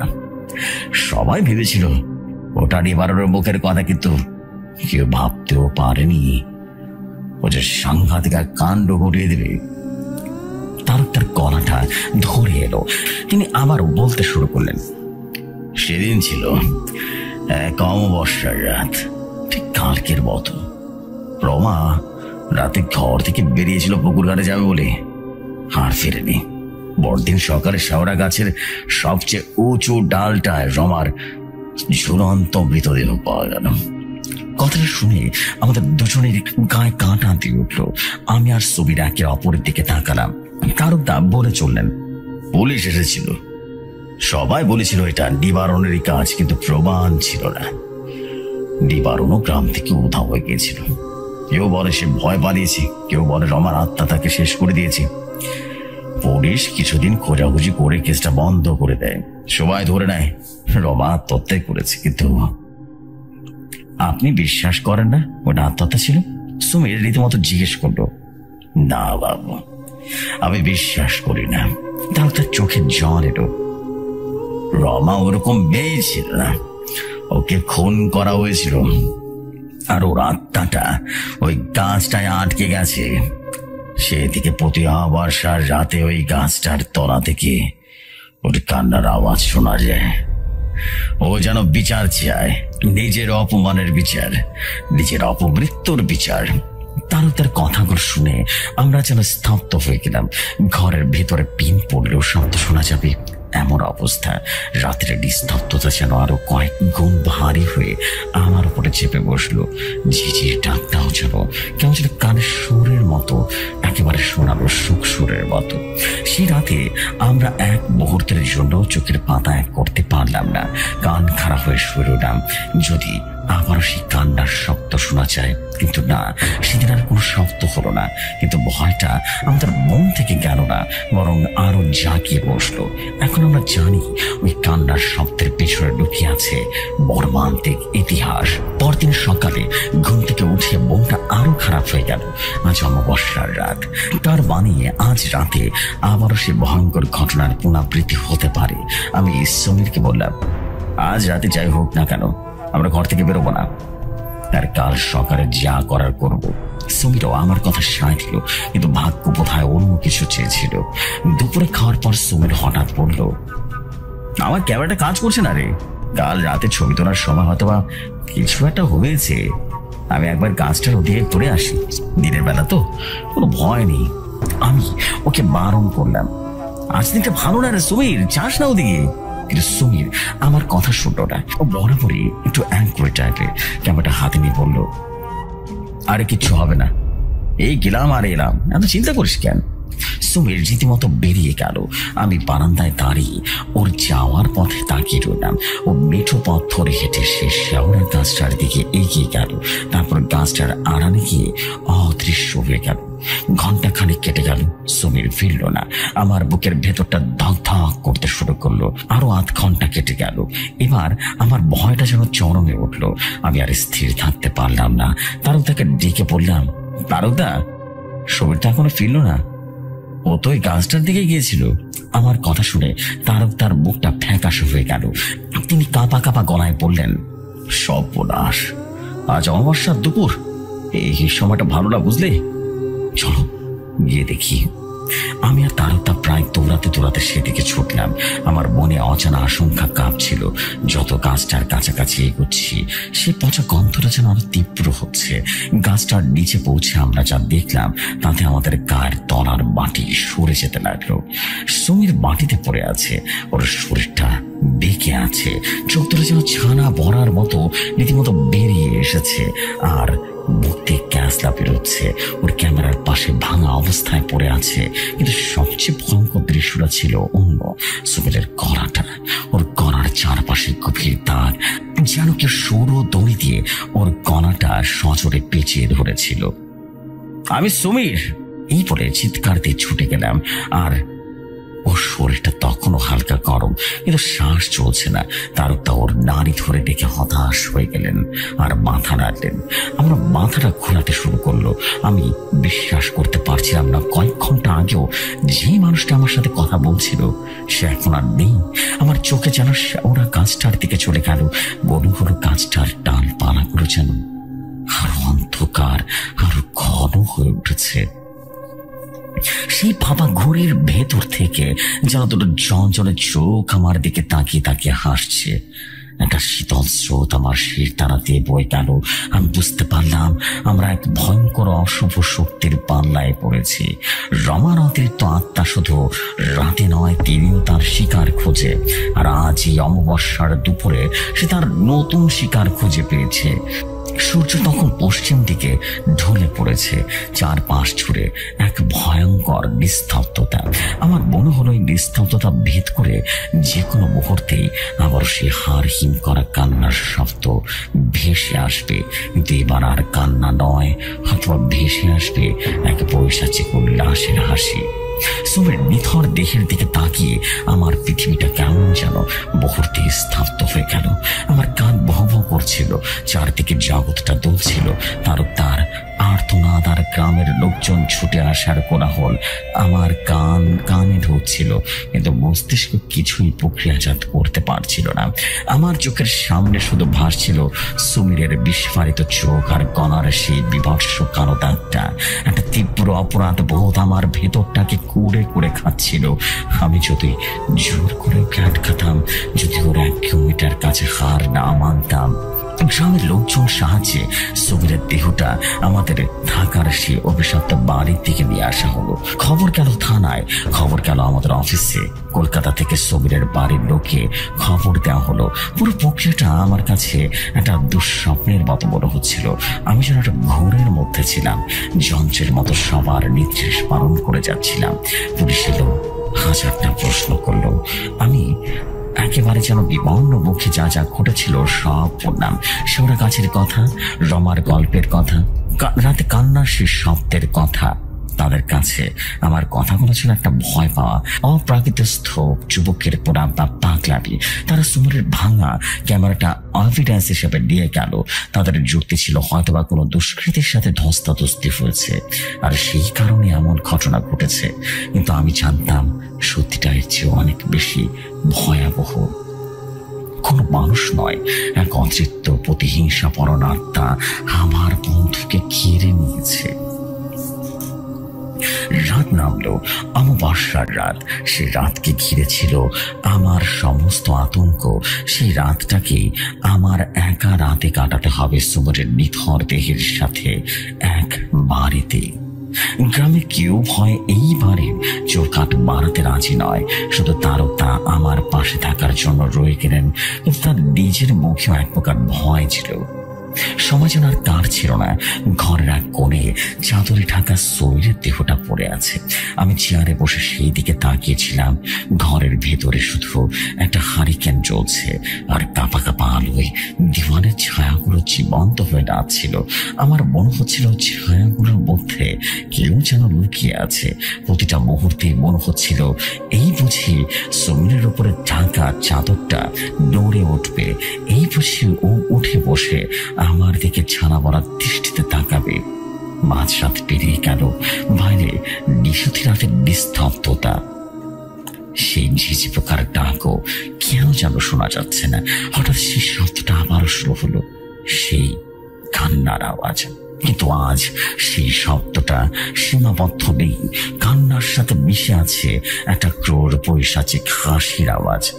হাসি আর কান্না মিলেমিশে এক বিভৎস ঐক্য টান তৈরি করেছে, যা মানুষের স্নায়ুতন্ত্রকে ছিন্ন ভিন্ন করে দেওয়ার জন্য যথেষ্ট। শব্দটা আসছে সে শেওড়া গাছটার দিক থেকে, কিন্তু মনে হচ্ছে যেন আমাদের এই ঘরের চারপাশে ঘোরপাক খাচ্ছে। তারা তো ভয়ে রাম রাম বলে কানে চাপ ধরেছেন এবং আমার শরীর অসাড় হয়ে আসছিল। আমি চোখ বন্ধ করে ফেললাম। ঠিক তখনই একটা তীব্র ঝাঁকুনিতে পুরো বাড়িটা কেঁপে উঠল। মনে হলো কেউ যেন দোতলার বারান্দায় সজোরে লাফাচ্ছে। ধূপ ধূপ ধূপ ধূপ করে শব্দ হচ্ছে। আমি আর তারকটা ভয়ে একে অপরের দিকে তাকালাম। আমাদের দুজনের চোখে অসম্ভব রকমের ভয়। শব্দটা এবার সিঁড়ি বেয়ে নিচের দিকে নামতে শুরু করলো। ধূপ ধূপ ধূপ ধূপ করে আওয়াজ হলো। প্রতিটা শব্দ যেন আমাদের বুকের উপরে হাতুড়ির ঘা মারছে। শব্দটা ঠিক আমাদের ঘরের দরজার সামনে এসে থেমে গেল। আমরা দুজনে শ্বাস বন্ধ করে দরজার দিকে তাকিয়ে রইলাম।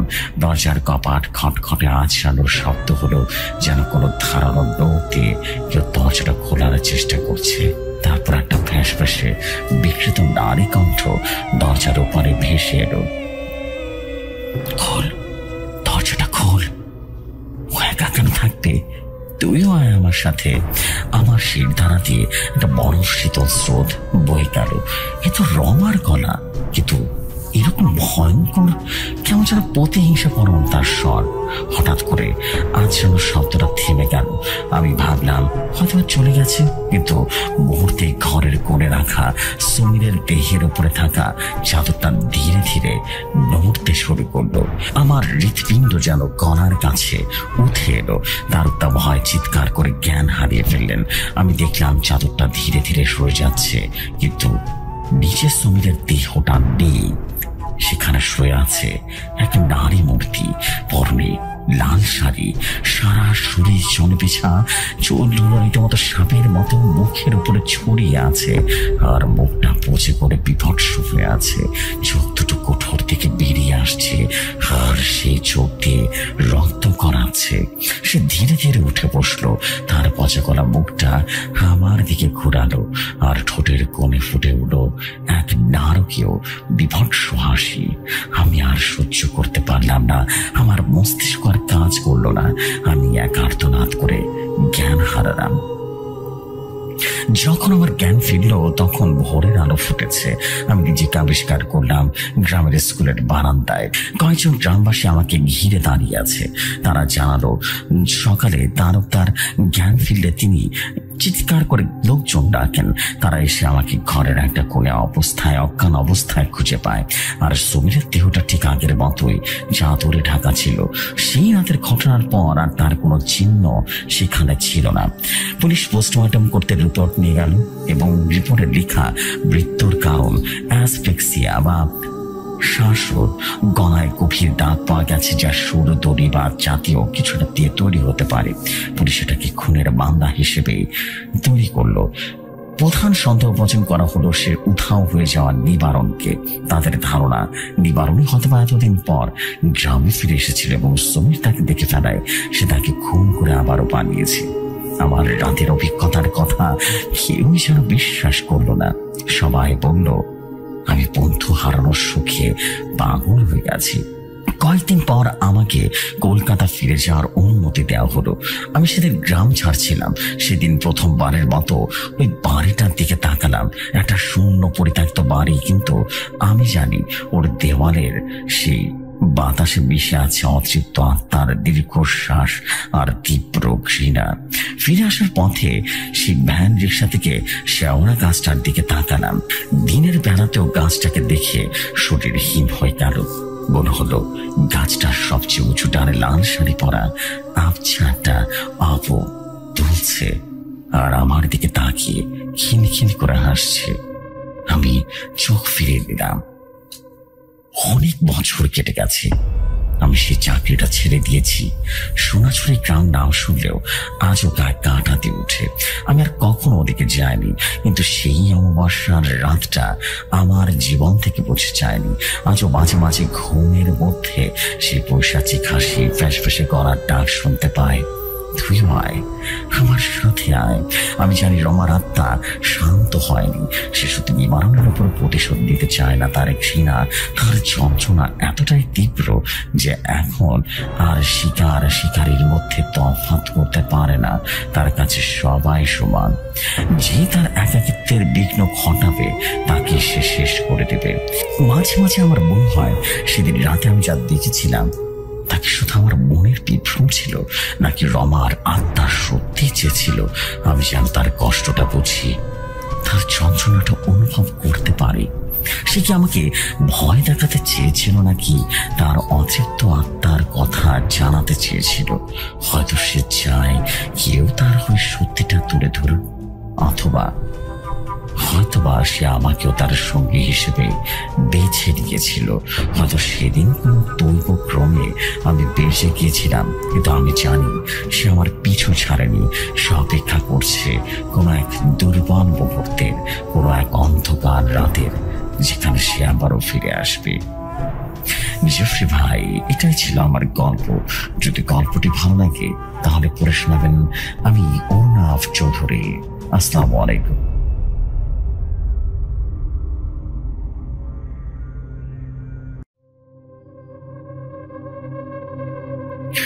Walaikum assalam, প্রিয় Arunava Chowdhury. Wow, this is beautiful, well detailed story. বলেন, সুন্দর স্টোরি এবং খুবই সুন্দর গুছিয়ে লিখেছেন। আপনাকে অসংখ্য ধন্যবাদ এই ঘটনার জন্য। and I believe যে সবার কাছে ঘটনা খুব ভালো লেগেছে। আর যদি বেসিক্যালি ভালো লাগে তাহলে ডেফিনেটলি আপনারা কমেন্ট করে জানাবেন। So this is the fact. আমি আর দেরি করবো না। আমি এখন যেটা করব সেটা হচ্ছে পরবর্তী ঘটনায় চলে যাবো। অ্যান্ড আপনাকে আবারও বলছি, ওনার চৌধুরী, আপনার ঘটনা কিন্তু যথেষ্ট সুন্দর। আপনার পরবর্তী ঘটনা ডেফিনেটলি শেয়ার করবেন। আপনার ঘটনার অপেক্ষা থাকবো। সো আমি দেরি করবো না, আমি চলে যাচ্ছি আমাদের আরেকটি স্টোরিতে। আশা করি স্টোরিটা আপনাদের কাছে ভালো লাগবে। চলছে পরবর্তী আরেকটি ঘটনায়।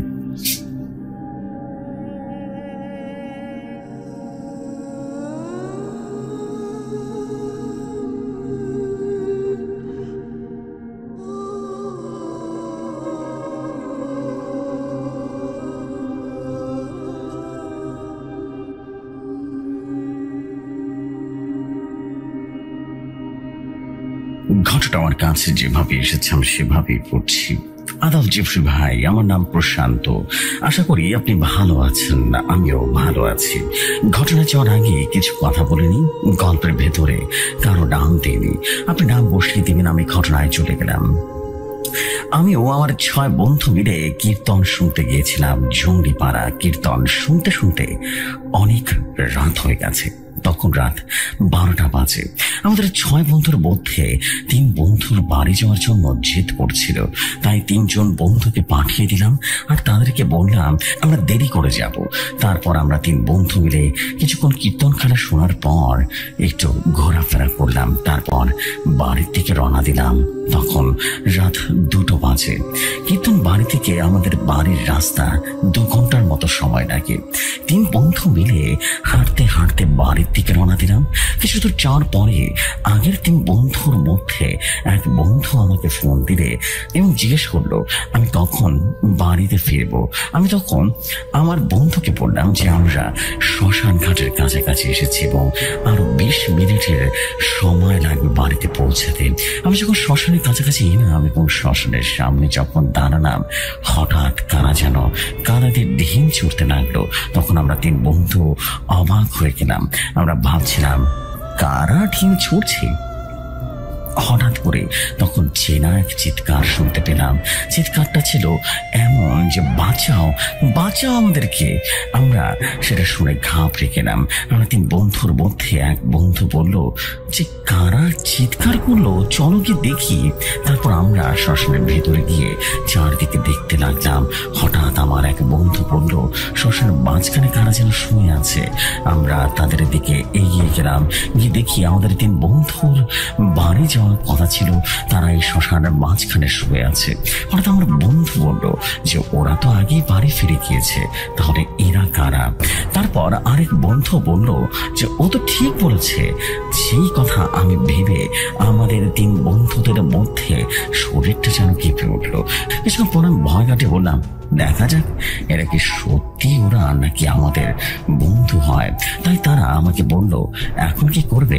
আমি সাহস দিয়ে বললাম সরি জেফরি ভাই, শ্মশানের বর্ণনাটা হলো এমন যে শ্মশানের চারদিকে জঙ্গল আর একদিকে বড় 2টি বট গাছ আছে। শ্মশানের পাশে একটা নদী আছে। জেফরি ভাই আমি আবারও ঘটনায় চলে যাই। আমি সাহস দিয়ে বললাম যে তারপর আমরা 3 বন্ধু নদীর জল নিয়ে তাদের চোখে মুখে সেটাতে লাগলাম, কিন্তু তাদের জ্ঞান ফিরল না। সেটা দেখে আমাদের ভয় লেগে গেল আর আমি মনে মনে ভাবতে লাগলাম এখন কি করা যায়। হঠাৎ বন্ধুর চোখের দিকে তাকিয়ে দেখলাম সে অনেক ভয় পাচ্ছে। সে অন্য মনস্ক হয়ে এদিকে ওদিকে তাকিয়ে আছে, আর যেদিকে তাকিয়ে আছে আমিও সেদিকে তাকিয়ে ভয় পেতে লাগলাম। দেখলাম ওদিকে 2টো বট গাছের মাঝখানে কে যেন দাঁড়িয়ে আছে। তার চেহারাটা এমন যে দেখতে ভয়ঙ্কর যে তার চোখের দিকে তাকালে মনে হবে নরকের দরজা আমি দাঁড়িয়ে আছি, কেননা তার চোখের ভেতর থেকে আগুনের লাভা পড়ছিল। তার মুখের যে বিশ্রী ভয়ঙ্কর হাসি যে মনে হয় আমার রুমটা কেঁপে উঠছে। আমি চোখের পলক ফেলতেই সেটা উধাও হয়ে গেল। তখন আমার বন্ধু বলল যে এখানে থাকাটা ঠিক হবে না। তখন আমি বললাম এদেরকে রেখে যাওয়া যাবে না। তারপর এক বন্ধু বলল যে আমরা 2 জন মিলে একজন আরেকজনকে নিয়ে যাই আর একজন পাহারা দিক। তখন আমার বন্ধু বলে উঠল তুই এখানে থাক, আমরা 2 জন একজন করে নিয়ে আসি তাদেরকে। তখন আমি বললাম এখানে একা থাকা সম্ভব নয়, তাই আমি ওদেরকে একেবারে করে নিয়ে যাই আর তোমরা 2 জন এখানে ওদেরকে পাহারা দাও। তারপরে যার ওজন কম তাকে আমি হাঁটতে লাগলাম শ্মশানের বাহিরের দিকে। যখন আমি শ্মশানের বাইরের দিকে গেলাম এবং শ্মশানের সামনে একটা ছোট বাজার আছে, যখন বাজারের ভেতরে আসলাম আমি হতভম্ব হয়ে গেলাম। গোটা বাজারটা অন্ধকার দিয়ে ভরা। তখন আমি ভাবতে লাগলাম একে কোথায় রাখা যাবে। কোনো এক ঘরে আমাকে নিয়ে যেতে চাইছে বাম দিকের রাস্তার দিকে, আর আমার মাথার ভেতর থেকে কি যেন বলছে ডান দিকে চল। আমি আর মনের দিকে চাইলাম না যে আমি সামনের দিকে যেতে চাইবো, ঠিক তখনই এটা সামনে গিয়ে দেখি যে একটা রাস্তার পাশে একটা ছোট্ট শিব মন্দির আছে। আর আমি মন্দিরের সামনে এগোতে লাগলাম। মন্দিরের কাছে গিয়ে তাকে মন্দিরে শুয়ে দিলাম। আর তারপর আমি শ্মশানের দিকে এগিয়ে যেতে লাগলাম। তারপর শ্মশানে গিয়ে অবাক হয়ে গেলাম। আর আমিও ভয় পেতে লাগলাম যে দুই বন্ধু রেখে গেলাম, তারাও অজ্ঞান হয়ে গেছে। তারপর আমি চারপাশে তাকিয়ে দেখলাম শ্মশানে আগের চেয়েও অনেক বেশি ভয়ঙ্কর হয়ে গেছে। তখন আর একটা কথা মনে পড়ে গেল। আমার এক দাদু বলেছিল যে তুই যে কোনো ভূতের খপ্পরে পড়বি তখন এই মন্ত্রটা পাঠ করবি এবং চোখ বন্ধ করে মাটি থেকে 3টা পাথর কুড়িয়ে দিবি। তখন আমি ওই মন্ত্রটা পাঠ করলাম এবং 3টা পাথর কুড়িয়ে নিলাম। আর পাথরটা নিয়ে গোল বৃত্ত করে আমি সহ আমার 4 বন্ধুকে সে বৃত্তের ভেতরেই রাখলাম। তখন শ্মশানটা কেঁপে উঠল। চারপাশে খুব ঝড় যেন হাওয়া দিচ্ছিল। আর মনে হচ্ছিল মৃত্যুর আত্মারা ভয়ঙ্কর চিৎকার করছে, এতটা ভয়ঙ্কর যে আমার জীবন বাইরে চলে যাচ্ছিল। হঠাৎ করে কি যেন বিদ্যুতের গতিতে আমার সামনে এলো। তাকে দেখতে বিচ্ছিরি ভয়ঙ্কর লাগছিল যে তার মুখের পাশে তাকালে মনে হচ্ছিল আমার সামনে সব নরক দাঁড়িয়ে আছে। সে যেন ভারী কণ্ঠে বলল, তোরা কেউ এখান থেকে যেতে পারবি না। তখন আমি আর একটা পাথর তার দিকে ছুঁড়ে মারলাম। তখন সে এতটাই বিকট একটা চিৎকার করে 10 হাত দূরে গিয়ে পড়ে গেল। তখন সে বলে উঠল, তুই কতক্ষণ এভাবে আমাকে আটকাবি? আমার হাত থেকে বাঁচতে পারবি না। কিশোর আমাকে বলছিল, তোর কাছে একটা পাথর আছে, সেই পাথরটা ছুঁড়ে মার। সে কথা শুনে আমি সেই পাথরটা ছুঁড়ে মারবো। ঠিক তখনই আমার মনে হলো যে না, এই পাথর ছুঁড়ে মারবো না, তাহলে আমরা সবাই মারা পড়বো।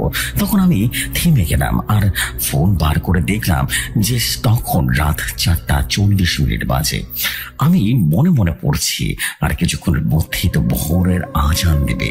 হঠাৎ তখন আমার পেছনের দিক থেকে ভয়ঙ্কর একটা অবয়ব বলে উঠলো যে বৃদ্ধ থেকে বাইরে বেরিয়ে আয়।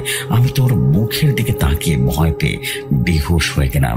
কতক্ষণ বেহুশ হয়েছিলাম তা জানি না, তবে আজানের শব্দ শুনে আমার সবার ঘুম ভেঙে গেল। আমরা তখন আমার বড় ভাইয়ের বন্ধুর বাসার দিকে রওনা দিলাম।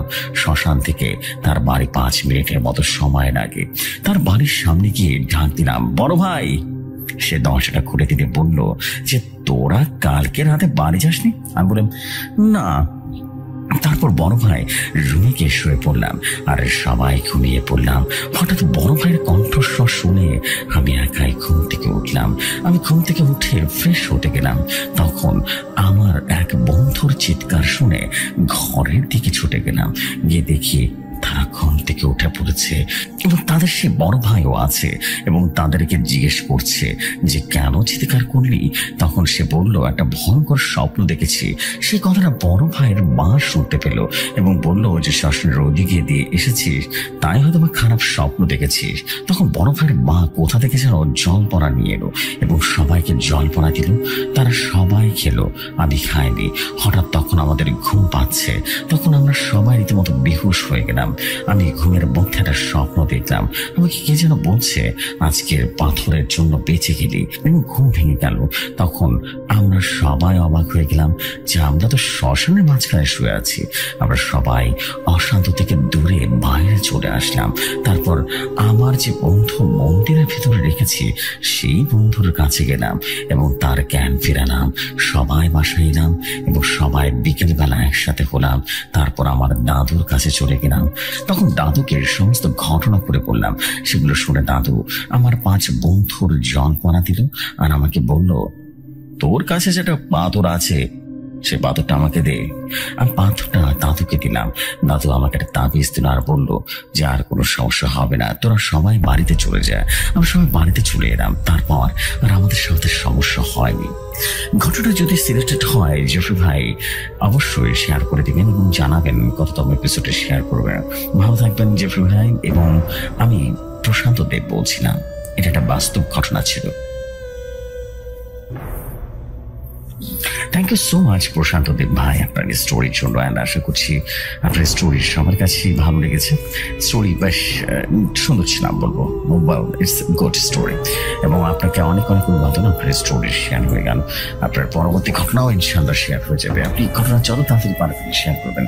আমাদের ব্যাপারটা হচ্ছে যত তাড়াতাড়ি শেয়ার করবেন তত তাড়াতাড়ি আমি চেষ্টা করবো সেটা মানে লিস্টেড করতে। আনলিস্টেড হয়ে গেলেই আপনার স্টোরি শেয়ার হয়ে যাবে। সো এই আর কি বিষয়টা, আশা করছি বুঝতে পেরেছেন। আমরা চলে যাচ্ছি পরবর্তী ঘটনা। এবং যার আগে বলবো আপনারা অনেক বেশি কমেন্ট করবেন। আপনাদের কিন্তু কমেন্টের অপেক্ষায় আমি সবসময় বসে থাকি। আপনাদের দারুণ দারুণ সব কমেন্ট আমি চাই এবং যত পারেন শেয়ার করে দেবেন। তাহলে যেটা হবে যে আপনাদের মাধ্যমে অনেক মানুষের কাছে আমাদের ঘটনাগুলো পৌঁছে যাবে।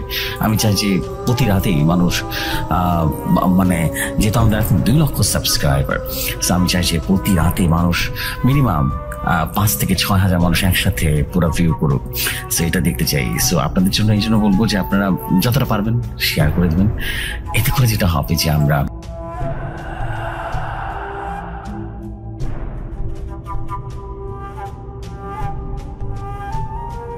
অনেক সুন্দরভাবে মানে স্টোরিগুলোকে আপনাদের সামনে শেয়ার করতে পারবো এবং সবাই অনেক বেশি আনন্দ পাবে তখন। সো এই আর কি বিষয়টা।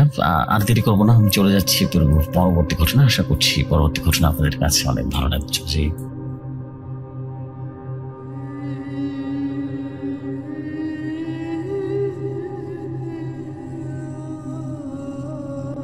ঘটনাটা আমার কাছে যেভাবে এসেছে আমি সেভাবেই পড়ছি। আসসালামু আলাইকুম রহমতুল্লাহি বারাকাতুহু। আশা করি আল্লাহর অশেষ রহমতে আপনি এবং আপনার পরিবারের সকলেই ভালো আছেন। আমি মোহাম্মদ জাহাঙ্গীর মোহাম্মদী, জামালপুর জেলা দেওয়ানগঞ্জ থানার কোনো একটি গ্রাম থেকে বলছি। আজ আমি যে ঘটনাটি আপনাদের সামনে শেয়ার করব সেই ঘটনাটি হলো কিভাবে দুজন জিনের সাথে বন্ধুত্ব করলাম। চলুন বেশি কথা না বাড়িয়ে ঘটনা শোনা যায়। ঘটনাটি ঘটে 2022 সালের এপ্রিল মাসের কোনো এক রাতে। আমি সেদিন এশার নামাজ পড়ে বাসায় এসে কিছুক্ষণ কোরআন তালাত করে ঘুমিয়ে পড়ি। হঠাৎ করে ঘুমের ঘরেই বুঝতে পারি ঘরটি আগরবাতির সুঘ্রাণে ভরে আছে। ঘরটি শীতল এবং থমথমে ভারী হয়ে উঠল। হঠাৎ করে কেউ একজন বলছেন, জাহাঙ্গীর বাবা তাকিয়ে দেখো, আমি তোমার সামনে। এভাবে আরো কিছুক্ষণ ডাক শুনতে পেলাম। তারপর হঠাৎ করে আমার ঘুমটা ভেঙে যায়। তারপর আমি যা দেখি তা দেখবার জন্য মোটেই প্রস্তুত ছিলাম না। দেখতে পেলাম জুব্বা পরিহিত সুদর্শন একটি অবব দাঁড়িয়ে আছে, কিন্তু আমি তার মুখ স্পষ্ট দেখতে পাচ্ছি না। তারপর আমি ভয় ভয়ে জিজ্ঞেস করলাম, কে কে আপনি? আমি আপনাকে তো স্পষ্ট দেখতে পাচ্ছি না, কেন? কে আপনি? তারপর সে অববটা বলল, ভয় পেও না বাবা, তুমি 7 বার আস্তাগফিরুল্লাহ, 7 বার ইয়ান পড়ে 2 আঙ্গুলে ফু দিয়ে দাও 2 চোখে, বৃদ্ধ আঙ্গুলে 3 বার বসিয়ে দাও, তাহলে আমাকে স্পষ্ট দেখতে পাবে। তারপর আমি দোয়াগুলো পড়ে 2 বার 2 চোখে আঙ্গুল ঘষে অপরটির দিকে তাকালাম। তারপর আমি যা দেখতে পেলাম অবাক হয়ে গেলাম। দেখলাম আমার জন্মদাতা পিতা দাঁড়িয়ে আছে। তাকে দেখে আমার 2 চোখ দিয়ে রীতিমতো পানি গড়িয়ে পড়লো। তখন আমি কান্না করতে করতে বাবাকে বললাম, বাবা তুমি বেঁচে আছো? অনেকদিন পর তোমাকে দেখলাম, তুমি কেমন আছো বাবা? তুমি কোথায় ছিলে এতদিন? বাবা আমাকে বলল, জাহাঙ্গীর সত্যি বলতে আমি তোমার জন্মদাতা পিতা নই, আমি তোমার বাবার সাথে থাকা কারিম জিন। আমি তোমার কাছে কেন এসেছি তা আমি তোমাকে অবশ্যই একদিন বলবো। তার আগে আমি যা বলি তা মনোযোগ সহকারে শোনো। আমি তোমার মধ্যে তোমার মনের সকল কথাই জানি বাবা। আমি জানি তুমি ছোটবেলা থেকে কবিরাজি শিখতে চাও। অনেক জায়গায় অনেক কবিরাজের কাছে গিয়েছো শিক্ষা অর্জন করবার জন্য, কিন্তু কোনো জায়গা থেকে সেভাবে কিছু শিখতে পারোনি। তাই আজ থেকে আমি তোমাকে সকল কবিরাজি বিদ্যা শেখাবো, সকল তন্ত্র মন্ত্র দোয়া কালাম আমি শিখিয়ে দেব। আমি হলাম আজ থেকে তোমার ওস্তাদ, তোমার মৃত্যুর আগ পর্যন্ত তোমার সাথে থাকবো, তোমাকে দেখে রাখবো ইনশাআল্লাহ। তখন আমি বললাম, ঠিক আছে বাবা, তাহলে আজকে থেকে তুমি আমার ওস্তাদ। তখন বাবা আমাকে বলল, জাহাঙ্গীর তোমার ডান হাতে আমার ডান হাতের উপর রাখো এবং তোমার চোখ বন্ধ করে ফেলো। তখন আমি চোখ বন্ধ করে নি। তারপর বাবা আমাকে বলল, জাহাঙ্গীর তুমি কি কিছু দেখতে পাচ্ছ? তখন আমি বললাম, হ্যাঁ বাবা দুটি অবব দেখতে পাচ্ছি। তখন বাবা বলল, এই দুটি অবব হচ্ছে জিন। তারা তাদের রাজ্য রয়েছেন, তারা দুজনেই হচ্ছে তাদের রাজ্যের সর্দার। এই দুজন জিন ছিল তোমার পূর্বপুরুষ, তোমার এক দাদার সাথে। তোমার দাদার মৃত্যুর পর তারা তাদের রাজ্য চলে যায়। এই দুজন জিন হলো ইফরিত প্রজাতির জিন। এই দুটি জিনকে তোমার আয়ত্তে নিয়ে আসতে হবে, কিন্তু তাদেরকে আয়ত্তে নিয়ে আসার আগে তোমাকে 40 দিন এটি আমল করতে হবে। আমি তোমাকে আমলটা শিখিয়ে দিচ্ছি, নিয়মগুলো বলে দিচ্ছি বাবা। তোমার আমল শেষ হবার পর আমি আবারও তোমার কাছে আসবো।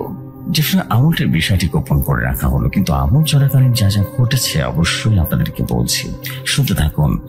আমল চলাকালীন এবং সাধনা চলাকালীন কি কি ঘটেছে আমার সাথে।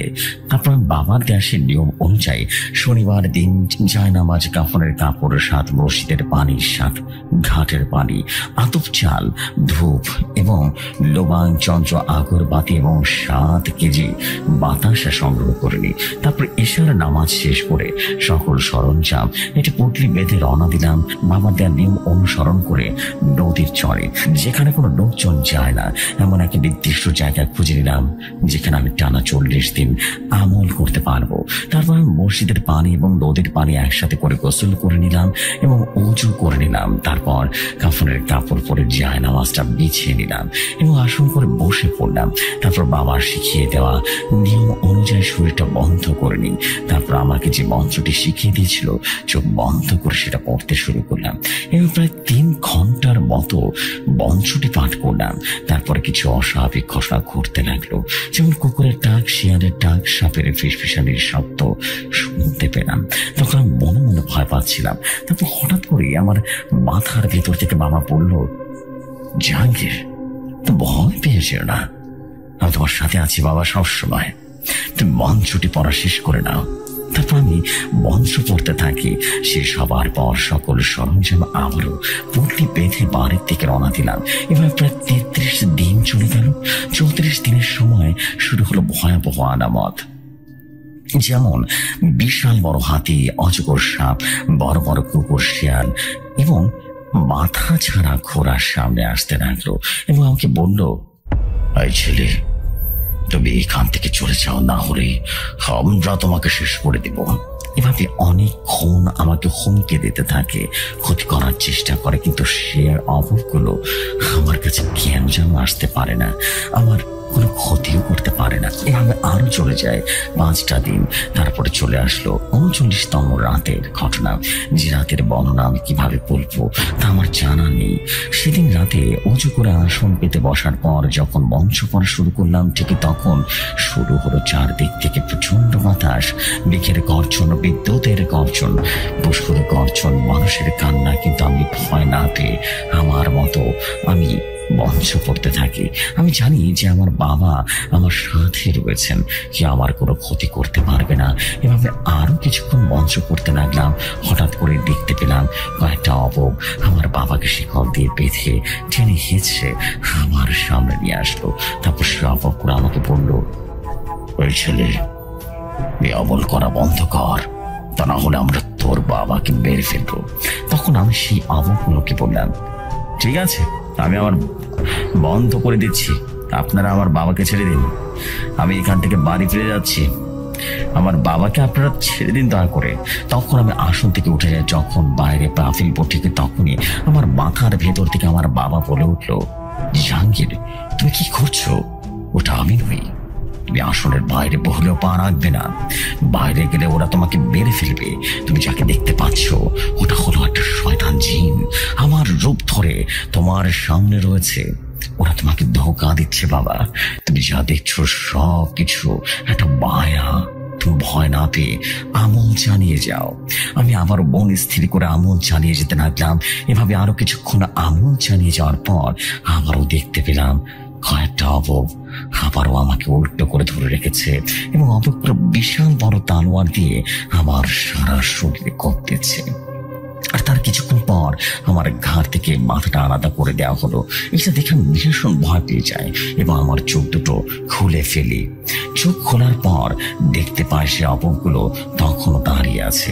তখন সে অপগুলোর ভেতর থেকে একটা অপপ হাসতে লাগলো আর আমাকে বলল, এই ছেলে, তুই যদি আমল বন্ধ না করিস আমরা তোকে ঠিকই ভাবে মেরে ফেলবো, তোর বংশকে নির্বংশ করে ফেলবো। ঠিক সেই মুহূর্তে আবারও আমার মাথার ভেতর থেকে বাবা বলে উঠল, জাহাঙ্গীর, ভয় পেও না, এসব মায়া ধোঁকা। আমার ব্যাঘাত ঘটানোর জন্য ওই শয়তান জিনগুলো তোমাকে ভয় দেখাচ্ছে। তুমি ভয় না পেয়ে আমল চালিয়ে যাও, আর অল্প কিছুক্ষণ আমল করলেই আজকের আমল সম্পূর্ণ হবে।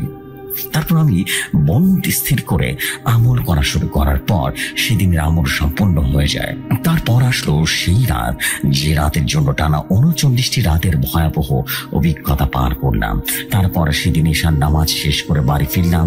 তারপর 2 রাকাত নাফল নামাজ পড়ে সবকিছু গুছিয়ে নিলাম, কারণ আজ একটু আগে ভাগে বের হবো ভাবলাম।